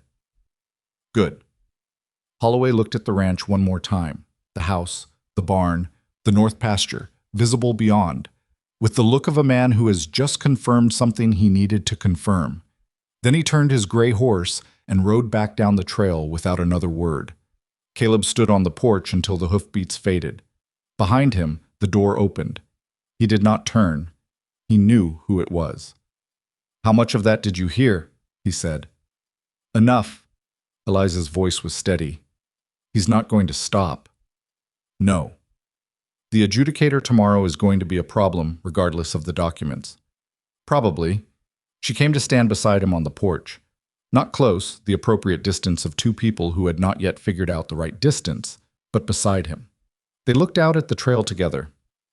"I've been thinking," she said, "about what you said yesterday. On the ride back." Caleb waited. "About whether the right thing is also the thing you want." She looked at her hands on the porch rail. "I've spent the last several years doing the right thing. The careful thing. The safe thing. Coming here was supposed to be the careful thing. A husband, a home, a name for Thomas." She paused. "It didn't work out that way." "No." But something else happened instead. She looked up at the sky, where the evening was settling in the particular way it did here, not fast, not soft, but with a kind of slow deliberateness that he had never seen anywhere else. "I'm not going to pretend I know what it is, or what it should be. I'm not a woman who pretends." Another pause. "But I'm not afraid of it, whatever it is." Caleb looked at her. She was not looking at him. She was looking at the sky with a stillness that was not the contained, careful stillness she usually wore. This was something else. This was the stillness of a woman standing at the edge of something and not stepping back. "Neither am I," he said. She looked at him then. Something passed between them that was very quiet and very large, the kind of thing that doesn't need words because words would make it smaller than it is. Inside, Thomas called from the back room. Something about the colt, or possibly about supper, or both. And Eliza turned toward the door. She paused with her hand on the frame. "Get some sleep," she said. "Tomorrow is going to require everything we have." He nodded. She went inside. Caleb stood on the porch a while longer, looking at the trail and the darkening sky, and the north pasture where the reservoir sat quiet behind its walls, full of real water, documented and recorded and defended. Tomorrow the adjudicator would come, and Holloway's version of things would press against theirs, and the outcome was not certain.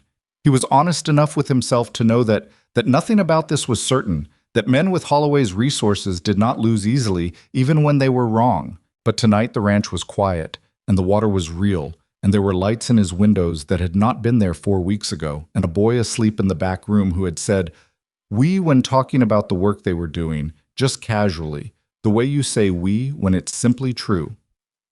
Caleb went inside. He sat at the table and looked at the survey documents they had prepared. Eliza's precise measurements, her father's engineering logic translated into this Texas ground. And he thought, whatever comes tomorrow, this is real. What we built is real.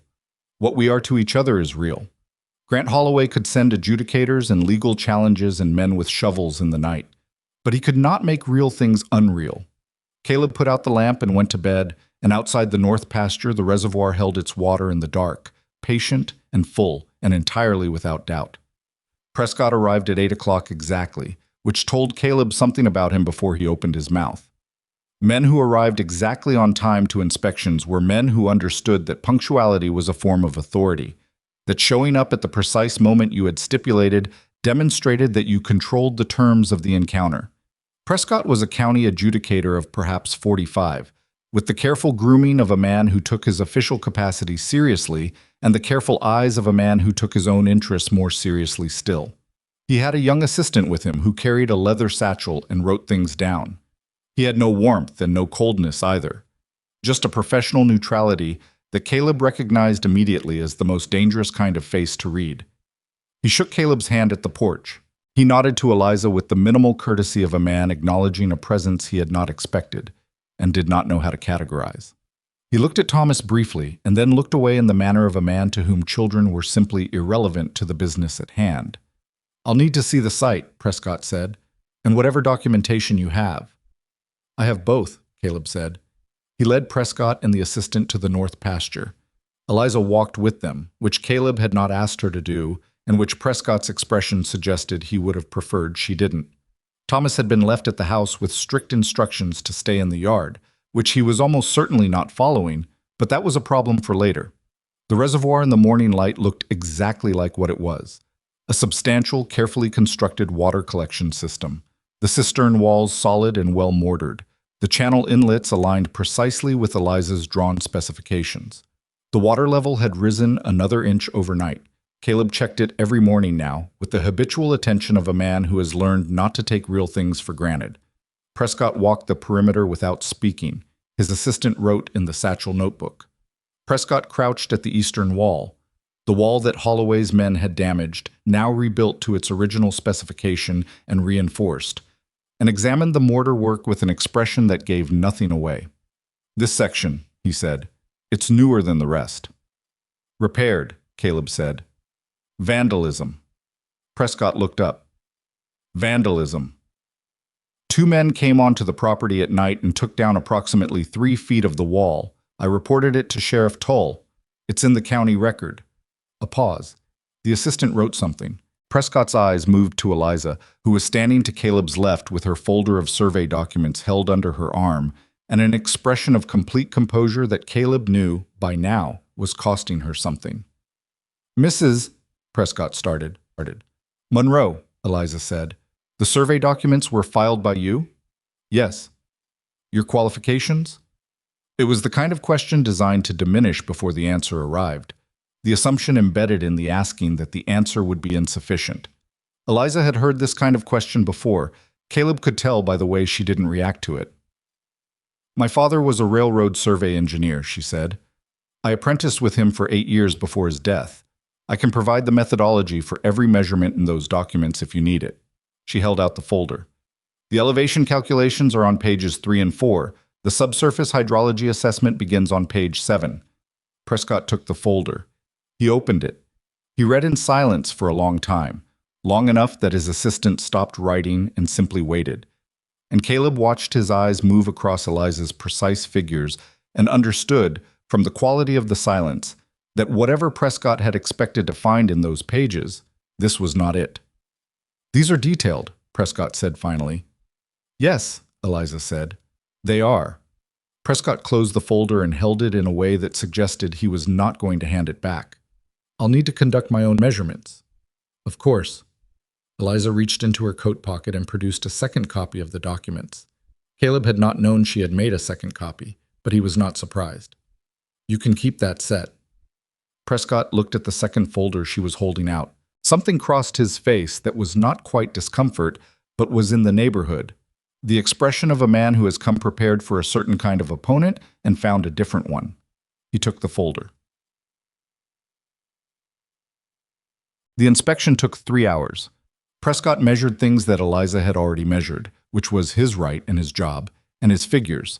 When Caleb managed to see the notebook page over the assistant's shoulder, matched hers within a margin that was effectively nothing. He walked the boundary with Roy Stokes's land twice. He examined the subsurface clay layer that Caleb had first struck with his shovel 6 weeks ago. He took water samples from the reservoir and labeled them with the careful tedium of a man building a record. Caleb stayed close, but not crowding. He answered questions directly and without elaboration, because elaboration looked like defensiveness, and he had nothing to be defensive about. Eliza stayed close to Caleb, which was both practical and something else. A quiet statement that they were a unit here, that the ranch and its residents were not separate things to be addressed separately. At one point, Prescott stopped at the northern boundary marker and looked toward the distance where Roy Stokes's land began its slight upward grade. "Mr. Stokes claims the subsurface water flow has been diverted," Prescott said. He said it to the air between them, not specifically to either of them. "Mr. Stokes's land is at a higher elevation," Eliza said. "Page 4 of the document shows the gradient. Water does not flow uphill." "Mr. Stokes has a statement from a gentleman named," Prescott consulted his notebook, "Hargrove, a hydrologist." Caleb looked at him. "What kind of hydrologist?" "A consulting one." "Consulting for whom?" Prescott's eyes came to Caleb. "That's not information I have." "I expect it's not." Caleb kept his voice even. "I'd like to know whether this Hargrove has actually visited the property or whether he produced a statement based on submitted information." Prescott was quiet for a moment. "I can look into that. I'd appreciate it." They looked at each other, and the look was very clear on both sides. Caleb was not going to pretend this was a straightforward administrative process, and Prescott now understood that. Whatever Holloway had told him about this being a simple inspection of a contested claim on a struggling ranch with a complicated domestic situation. The domestic situation was a woman with 8 years of survey training and a filed county record that would make any report contradicting it require explicit explanation.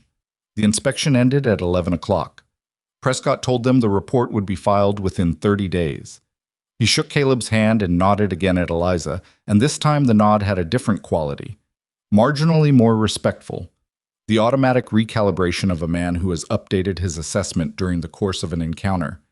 He and his assistant rode away in the direction of town. Caleb and Eliza stood in the north pasture until they were gone. 30 days, Caleb said. He'll take the full 30, Eliza said. It gives him room to figure out what he can actually say, given what's on record. Can Holloway pressure him into a bad report? She thought about it honestly, which was the only way she thought about things. He can pressure him, but the documents are public record now. If Prescott writes something that flatly contradicts measurable physical reality, anyone who reads it can see the contradiction. That has its own risk for Prescott. She looked at the reservoir. He'll probably find something, some procedural issue, some technicality, to delay a final ruling. That's the more likely move. Keep it unresolved as long as possible. And in the meantime, we keep building. She turned toward the house. And we figure out the other problem. He knew what she meant. The legal standing problem. The what are you here problem. He had been thinking about it with the focused avoidance of a man who knows he needs to think about something and keeps finding reasons not to get to it directly. He was out of reasons. Thomas had not stayed in the yard. This was not a surprise. What was a surprise was where he had gone.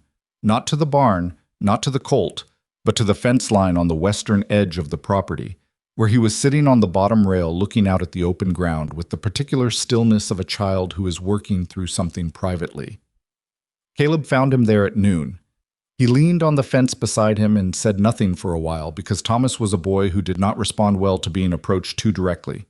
You had to come at him sideways, the way you approached a nervous horse. After a while, Thomas said, "Is the man gone?" "The inspector?" "Yes." "Was he bad?" "Not exactly. He was complicated." Thomas turned this over. "Mama looked scared." "Your mama wasn't scared," Caleb said. "She was serious. There's a difference." Thomas considered this distinction with the focused attention he brought to everything. "My old teacher looked like that when she was scared but didn't want us to know." "Your mama's tougher than most people." "I know." Thomas looked back at the open ground. He still had the wooden horse. He always had the wooden horse. Caleb had begun to understand it not as a toy exactly, but as a thinking object, something to hold when the world required processing. "Caleb." "Yeah." "Are we going to have to leave?" The question was very quiet and very direct, the way Thomas's most important questions always were, stated without preamble, because he was old enough to know that preamble was sometimes just a way of making the asker feel better and not the asked. Caleb looked at the open ground. "No," he said. "How do you know?" "Because I'm not going to let that happen." Thomas was quiet for a moment. But what if you can't stop it? It was a 5-year-old asking an adult question, and it deserved an adult answer. And the adult answer was, sometimes you can't stop things. Sometimes the world moves in directions you didn't choose, and all your effort and intention isn't enough to hold the line. Caleb had lived that. He knew it the way you know things that have cost you. "Then we figure out the next thing," he said. "Together." Thomas looked at him. "Together?" "Yeah." "Like a family?" Caleb held the boy's gaze. Thomas's dark eyes were completely serious, completely open, waiting for the true answer without flinching from whatever it was going to be. "Like a family," Caleb said. Thomas looked at the wooden horse in his hand. He moved it along the fence rail in his thinking way. Then he said, "I never had one of those. A real one." He paused. "I mean, I had Mama, but it was always just us." "I know." "It's better," Thomas said simply. "This." He hopped off the fence and went back toward the barn with the easy motion of a child who has finished the conversation he needed to have and is now ready to move on to the next thing. Caleb watched him go and stayed at the fence for a while longer. A family, he thought. The word sat differently than it used to. He asked Eliza that evening, not the way he had planned to. He had not, if he was honest, planned to at all. Not tonight. But the day had been what it had been, and Thomas had said what he had said at the fence, and Eliza was at the kitchen table after supper with her hands flat on the wood surface and the particular look of someone who is trying to rest but cannot fully settle, and Caleb sat down across from her and said what he had been not saying for 2 weeks. "I want to ask you something," he said. "And I want you to know before I ask it that it's not because of Holloway, and it's not because of the legal standing problem, even though those things are real. It's because I've been thinking about what I said to Thomas this afternoon." She looked at him. "What did you say to him?" "That we were a family." He held her gaze. "And I meant it. And I think you should know that I meant it before I ask." Eliza was very still. "I'm not a smooth man," Caleb said. "I'm not going to pretend this is a simple thing or that I've got it all figured out. I don't. I know this ranch is a struggle, and I know I'm carrying debt, and I know the last month has been—" He stopped, started again. "But I know what I feel, and I've spent 3 years not trusting that, and I'm tired of not trusting it." He looked at his hands on the table. "I'd like you to stay. Not as a resident. Not as a... I'd like you to marry me. If that's something you could want, I understand if it isn't." The kitchen was very quiet. Outside, the coyote that had become a fixture of their evenings started up in the distance and then thought better of it and stopped. Eliza looked at him for a long time. Not the measuring look, not the assessing, calculating look she used when she was solving a problem. A different look. Something that had put down its guard and was just present. "You are not a smooth man," she said. "No. That proposal was terrible." Something shifted in his chest. "I know. I've heard better proposals from men I had no intention of saying yes to." "Eliza?" "Yes," she said. He looked at her. "Yes," she said again, quieter. "Not because of the legal standing, not because of Holloway, because of what you said to Thomas, and because you mean what you say, and because I have been trying very hard not to." She stopped. She was not a woman who lost her composure, and she did not lose it now, but it was close. She pressed her lips together. "I didn't come here expecting this. I came here expecting to be a practical arrangement for a man I'd never met. I wasn't expecting—" She gestured slightly with one hand, a gesture that encompassed the table and the kitchen and the ranch beyond and possibly everything. "Neither was I," Caleb said. "I know." She looked at him steadily. "That's why I said yes." They sat at the kitchen table in the lamplight for a while, not touching. They were still two careful people, and the moment was large enough that neither of them wanted to rush it. And the quiet between them was the best kind of quiet, the kind that is full rather than empty. Thomas appeared in the doorway in his nightshirt. He had the wooden horse. He looked at them both with those serious eyes, and then apparently decided, based on whatever information was available to a 5-year-old reading the room, that something had changed. "What happened?" he said. Caleb looked at Eliza. Eliza looked at Caleb. "We have something to tell you," Eliza said. "Well, they were married 3 weeks later on a Saturday by a justice of the peace named Hollis Brandt, who did it in his front parlor in 12 minutes flat and charged them $2, which was exactly what Caleb had. Martha Ogle and her husband came as witnesses. Martha cried, which she would have denied if anyone mentioned it. Thomas stood beside Caleb and held the ring when it was time for it, with the gravity of someone entrusted with a very significant task. When it was done, Thomas said, "Is it finished?" And Hollis Brandt said yes, it was official, and Thomas nodded and looked at Caleb with an expression that was working toward something. "Can I call you Papa?" he said. The parlor went very quiet. Caleb looked at Thomas. He thought about what to say and could not find anything, so he said the simple and true thing, "Yeah, you can." Thomas nodded, as if this confirmed what he had already decided. Then he gave Caleb back the ring and went to find something to do, because he was 5 and the adult world was significant, but there were also things to investigate. Eliza looked at Caleb. Her eyes were bright in the way they'd been at the reservoir the day the water was real, and he understood that this was the version of her that existed when she let things reach her, fully, without the filter she'd spent years constructing. "Don't make that face," she said quietly. "What face?" "That face." She straightened his collar, which didn't need straightening. "We still have Holloway to deal with, and 30 days minus 3. And the south fence. 3 sections," he said. 4. She stepped back. I counted again. He almost laughed. She was doing what she always did when something mattered too much. Converting it into practicalities, turning toward the next thing that needed doing. He He was starting to love that about her, the way you love things that are specifically and irreducibly someone, rather than just good qualities in general. Martha Ogle clapped both her hands on Eliza's shoulders from behind and said, "Let the man breathe. It's his wedding day." And Eliza said, "He can breathe while we fix the fence." And Martha laughed hard enough that her husband looked concerned. The town's response to the marriage was not uniform, but it was mostly decent. People in Harlan Creek had a way of accepting things that had already happened. The philosophical pragmatism of frontier communities, where the cost of sustained conflict over social arrangements was simply too high for people who needed each other to survive. Eliza was now Eliza Whitaker, which gave her a name in the county and a legal standing that Holloway could not touch. And most people understood this even if they didn't say it. A few didn't take it well. The two women from the dry goods who had whispered when Eliza first came to town found new things to whisper about. Roy Stokes, emboldened by his existing complaint and by whatever Holloway was continuing to promise him, made a comment at the feed store that Caleb did not hear directly but heard about through the reliable circuit of frontier gossip. The comment had to do with mail-order brides and their sons, and a man's judgment when he was lonely enough. Caleb heard this on a Tuesday. He went to the feed store on Wednesday. He did not go looking for a confrontation.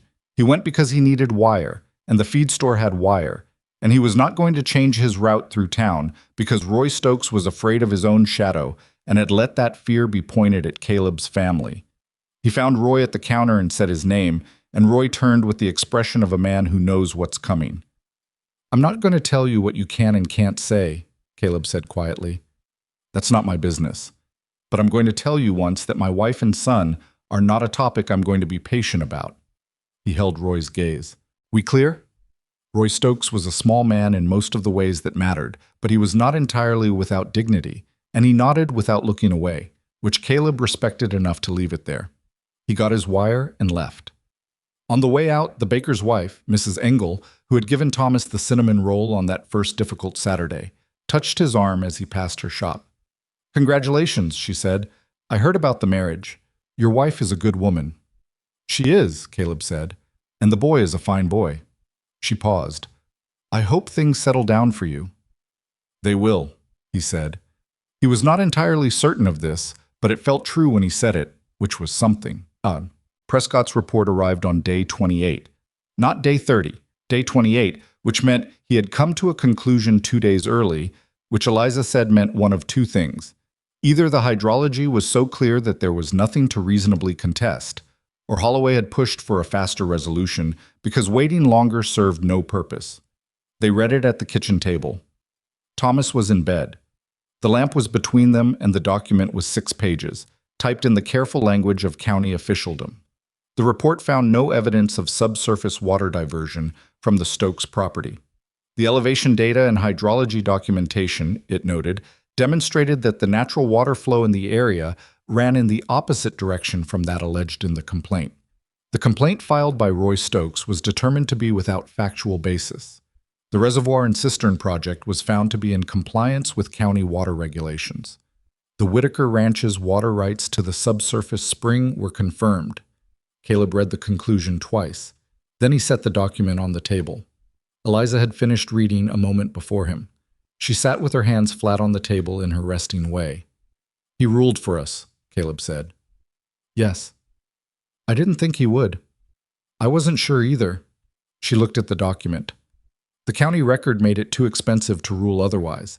If he'd written something contradicting measurements that are physically verifiable and publicly filed, anyone could have challenged the report and his methodology. It wasn't worth it to him.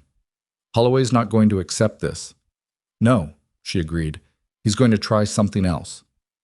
But that evening was not the time to worry about what something else looked like. That evening, Caleb folded the report and put it in the drawer that stuck. Beside the drawer with Holloway's last letter, a strange pair of documents to keep together.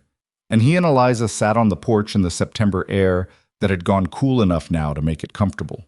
She leaned against the post and he sat in the chair, and the quiet between them was easy, the way it had gotten easy over these weeks. "My father would have liked this place," she said. It was the most she had said about her father unprompted.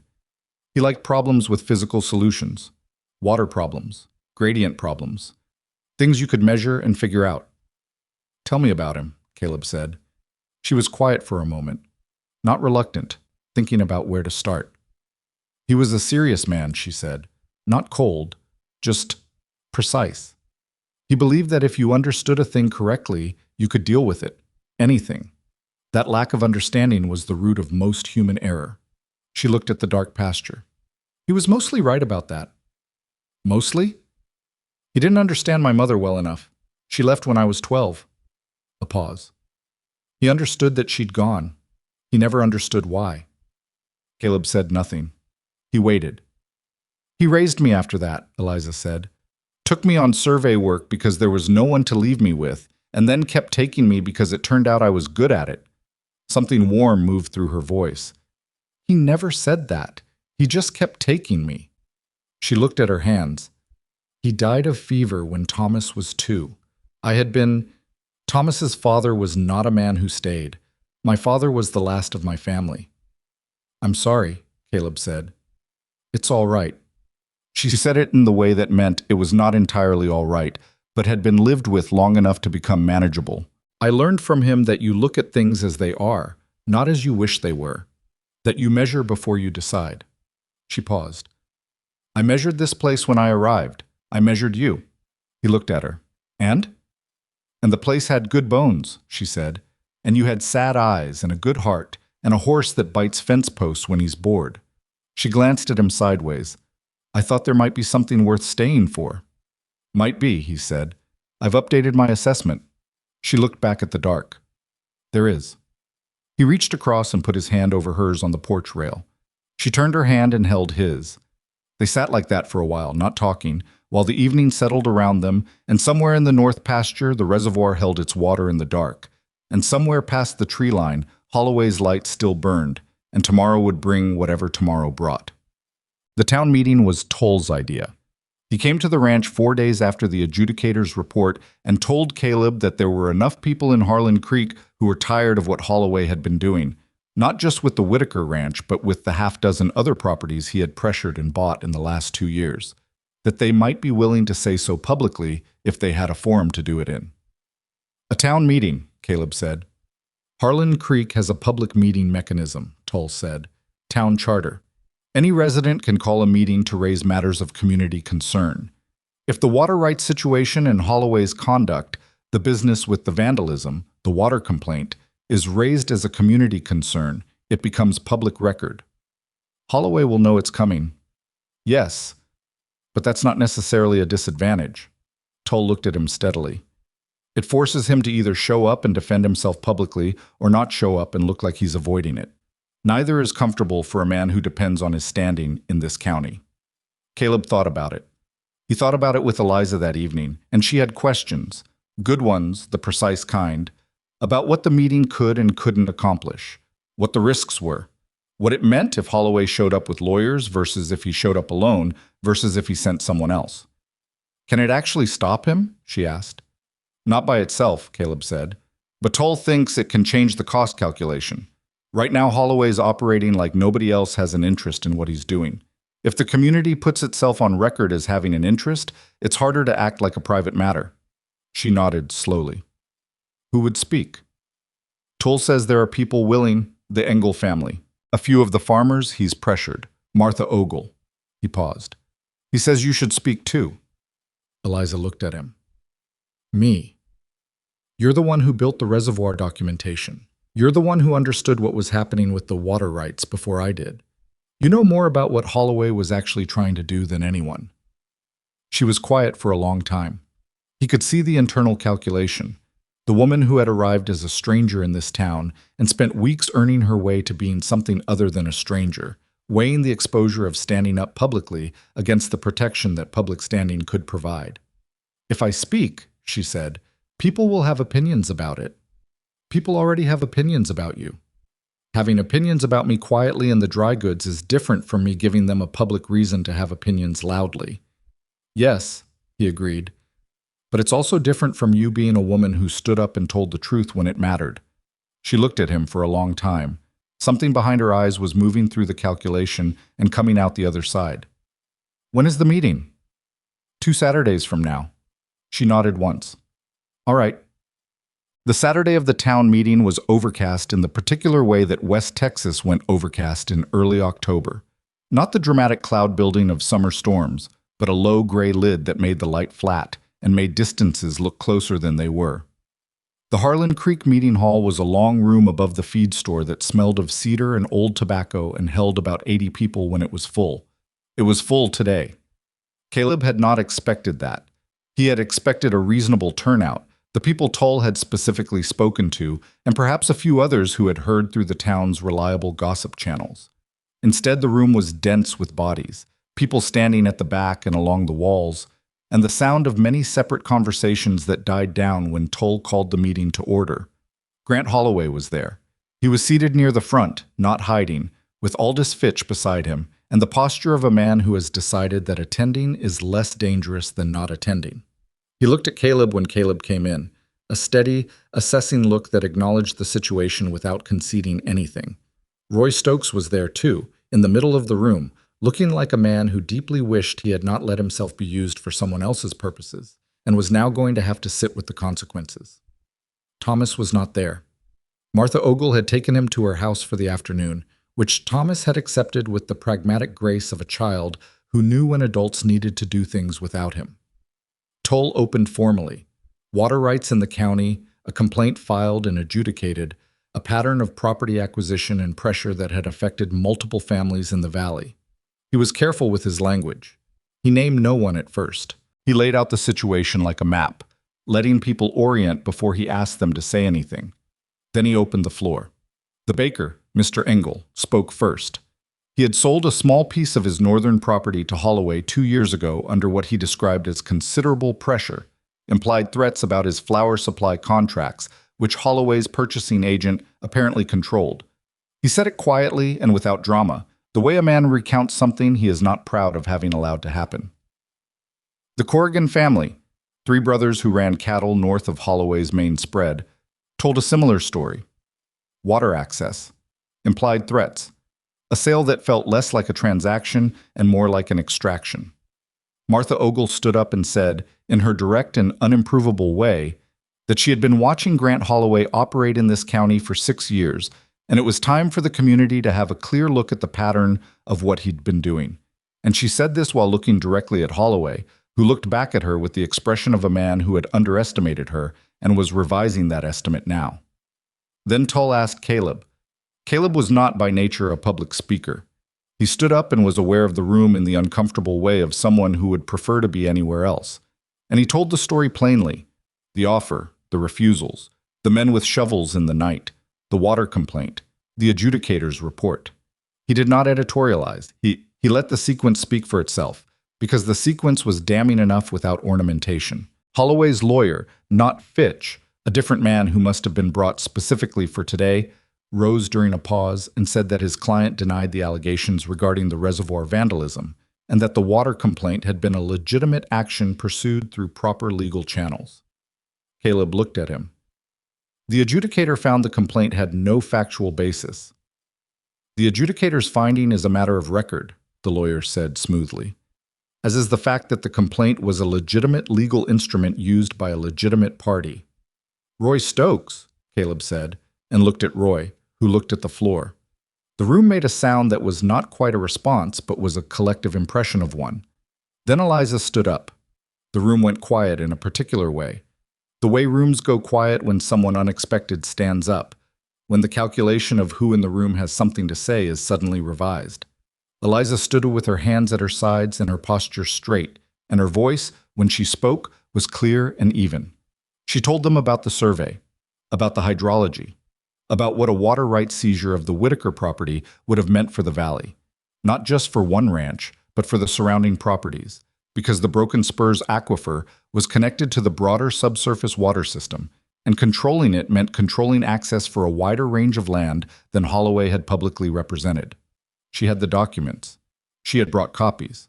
She walked through the technical details with the concise clarity of someone who has explained complicated things to skeptical audiences before, and knows that the best way to hold a room is not to perform expertise, but to simply be competent, visibly, in front of people who can recognize it. The room listened, truly listened, in the way that came from people recognizing something real. When she finished, the silence lasted a beat longer than expected. Holloway's lawyer started to say something. Martha Ogle said, loudly and without apology, "Sit down, I'm not done listening." And the lawyer sat down, and the room laughed. Not mean laughter, the laughter of recognition, of a community deciding what it thought. Tull asked if anyone else had something to say. A man from the back, Caleb didn't know him well, a rancher named Bryce from the eastern edge of the valley, said he'd been approached by Holloway's people last spring about his water rights. He'd said no. He'd have been told very carefully and indirectly that water access was a variable thing in drought years. He'd been thinking about that conversation for 6 months and hadn't said anything because he wasn't sure who to say it to. "This seems like the place," he said. 3 more people spoke in the next 15 minutes. 3 more versions of the same pattern, wearing slightly different details. Holloway remained seated through all of it. His face was controlled and his posture was correct, and Caleb watched him with the careful attention of a man trying to read what was happening behind a still surface. What he saw, or thought he saw, because he was not a man who claimed certainty about the inner workings of other men, was a calculation being revised, not defeat. Holloway was not the kind of man who experienced defeat easily, but something was shifting in his understanding of the cost of what he had been doing and what it would cost to continue. After the last person spoke, Tull asked Holloway if he wanted to address the room. Holloway stood. I was, even now, a composed and formidable presence, and Caleb gave him that. He said that he had engaged in legal and legitimate business practices throughout his time in Harlan Creek, that he was sorry if any of his neighbors had felt pressure in their dealings with him, that he valued his standing in this community and would be more attentive going forward to how his business interests were perceived by those around him. It was a careful statement. It gave up nothing directly and implied something significant indirectly, and the room received it with the skepticism of people who had just heard the preceding hour. But it was also, Caleb understood, a form of retreat, not a surrender. Men like Holloway did not surrender in public, but a step back, a recalculation of the terrain. After the meeting, in the street outside the hall, Holloway stopped beside Caleb on the way to his horse. Fitch and the lawyer were ahead of him. He stopped and said quietly, without the pleasant surface or the careful remove, "You have a capable wife, Whitaker." Caleb looked at him. "I know." "The documentation was thorough." A pause. "Better than I expected." "She generally is." Holloway looked at him for a moment. Something passed across his face. Not warmth, not exactly, but the acknowledgement of a man to a man who had held his ground. "This doesn't mean I'm done with the valley's water situation." "I know that too. But the Whitaker property." He paused, made a slight adjustment in his expression that was as close to concession as a man like him made in public. "I'll find other approaches." "That would be sensible," Caleb said. Holloway walked to his horse. He rode away in the gray October light with Fitch and the lawyer behind him, and Caleb stood in the street and watched him go. Eliza came to stand beside him. She was still holding one of the document folders, which she had brought down from the hall after the meeting. She looked at Holloway's retreating back. "What did he say?" she asked. "That you were thorough." She was quiet for a moment. "That's all?" "Essentially." "And?" Caleb looked at her. "And I think he's going to look for a different angle. But not this one. Not right now." She nodded. She looked at the empty street, the gray sky overhead, the familiar shapes of Harlan Creek in the fall afternoon. "Martha has Thomas until 4. "I know." "We should go get him." "We should." She looked at him sideways. "You did well in there." "You did better." "Yes," she agreed without false modesty. "I did." She started walking toward the Ogle house, and he fell in beside her, and their footsteps on the wooden boardwalk were the ordinary sound of 2 people going to get their son on a Saturday afternoon, and the ordinary sound of it was the finest thing Caleb Whitaker had heard in years. The rain came on a Wednesday. Not a dramatic storm. No lightning, no thunder announcing itself across the valley like something that needed to be witnessed. Just rain. The steady, unremarkable kind that the ground had been waiting for without knowing it could still hope. Caleb woke at 5 in the morning to the sound of it on the roof and lay still for a moment, listening, because he had been in Texas long enough to know that what sounded like rain sometimes wasn't, that the sound of wind through dry grass could trick a sleeping man into something close to joy before he was fully awake and the disappointment arrived. But it was rain. He got up and went to the window and stood there in the gray dark, watching the water come down. And after a while he heard Eliza come to stand beside him, and neither of them said anything because there wasn't anything to say that the sound wasn't already saying better.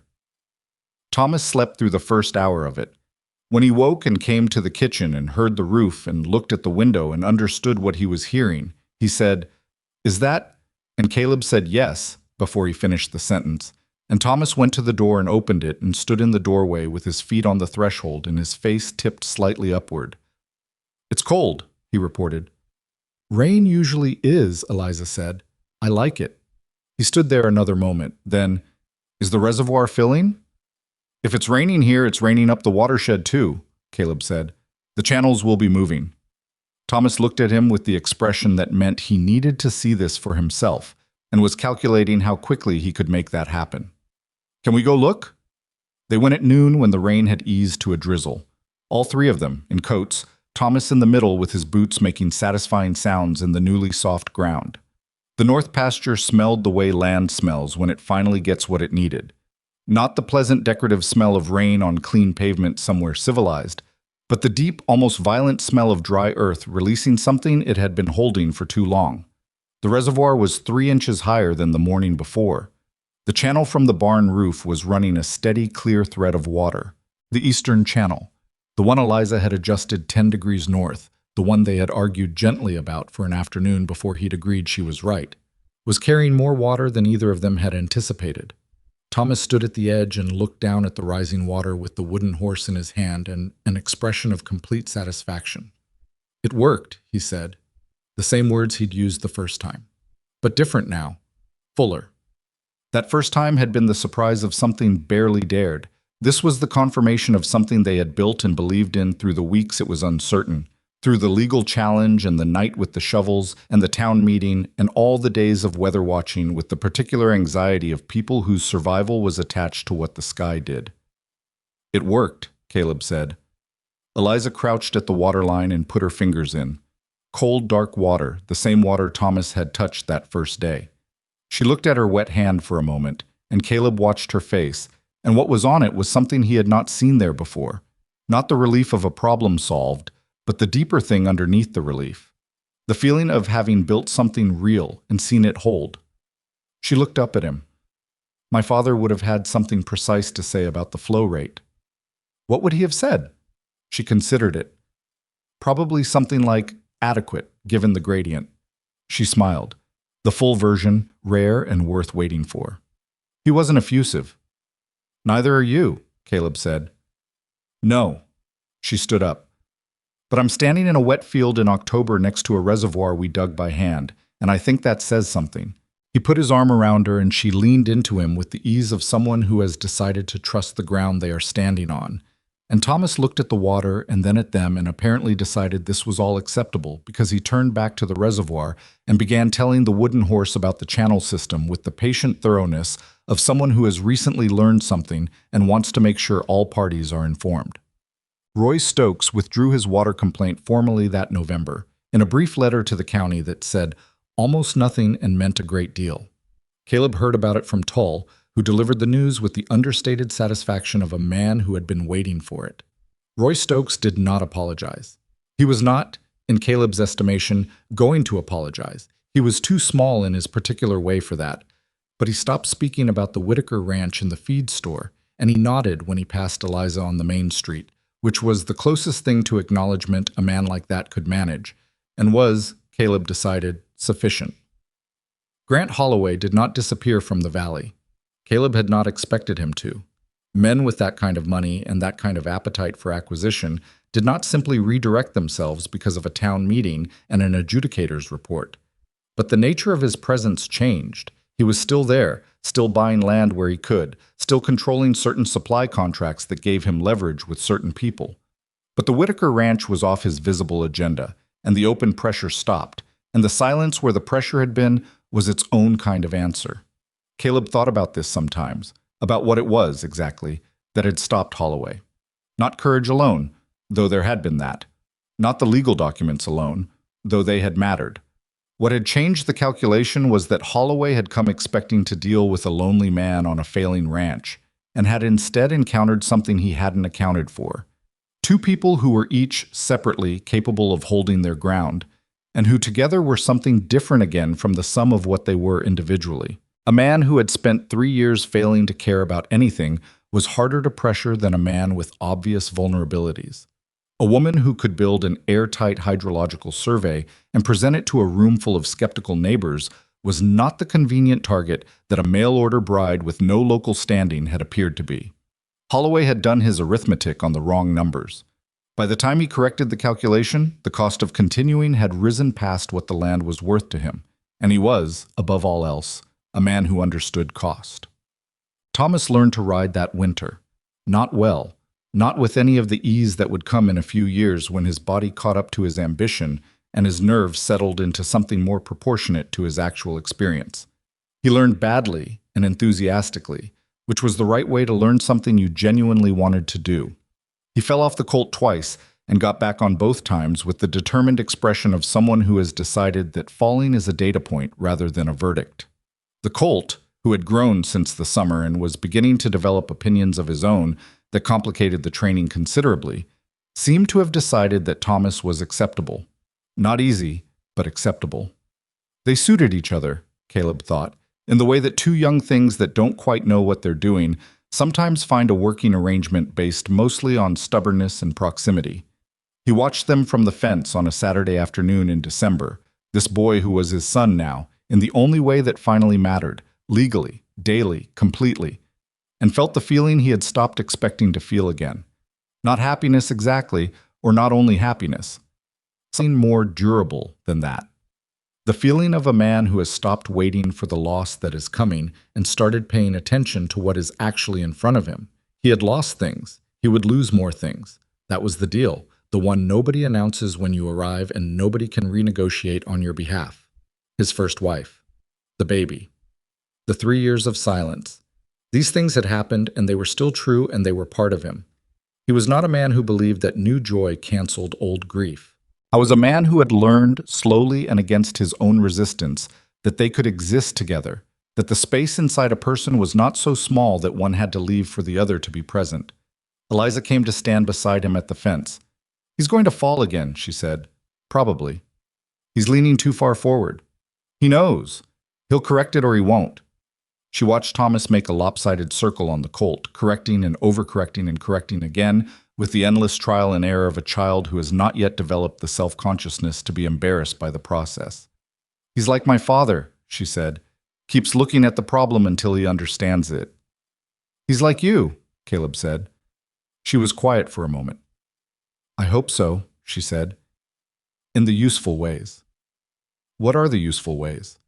She thought about it seriously, the way she thought about things that deserved consideration. Precision, patience, not stopping when the ground is hard. She paused. The willingness to pick up a shovel when someone needs help with something that matters. He looked at her. "That's a good list." "It's his list," she said. "He already has all of it. I can see it." Thomas made it around the full circle and pulled the colt to a stop at the gate, grinning with the whole-face grin that had become one of Caleb's private measures of how well things were going. "Did you see that?" "We saw it," Caleb said. "I almost fell on the corner." "I know. You didn't." Thomas considered this distinction with appropriate gravity. "Next time I won't almost," he decided, and turned the colt around for another attempt. Eliza shook her head slowly. "Definitely like my father," she said. The spring came the way it was supposed to. Slowly, then all at once, the gray loosening and the ground warming and the cattle putting on weight that they'd lost in the drought. The reservoir had held through the winter, through 2 more rain events that had filled the channels and run clean into the cistern, and the water level in early April was the highest it had been since Caleb had owned this land. He hired a second man to help with the cattle, not because he could easily afford it, but because the ranch was finally producing enough that a second man made economic sense, which was a sentence he had not been able to say in 3 years. He repaired the south fence, all 4 sections.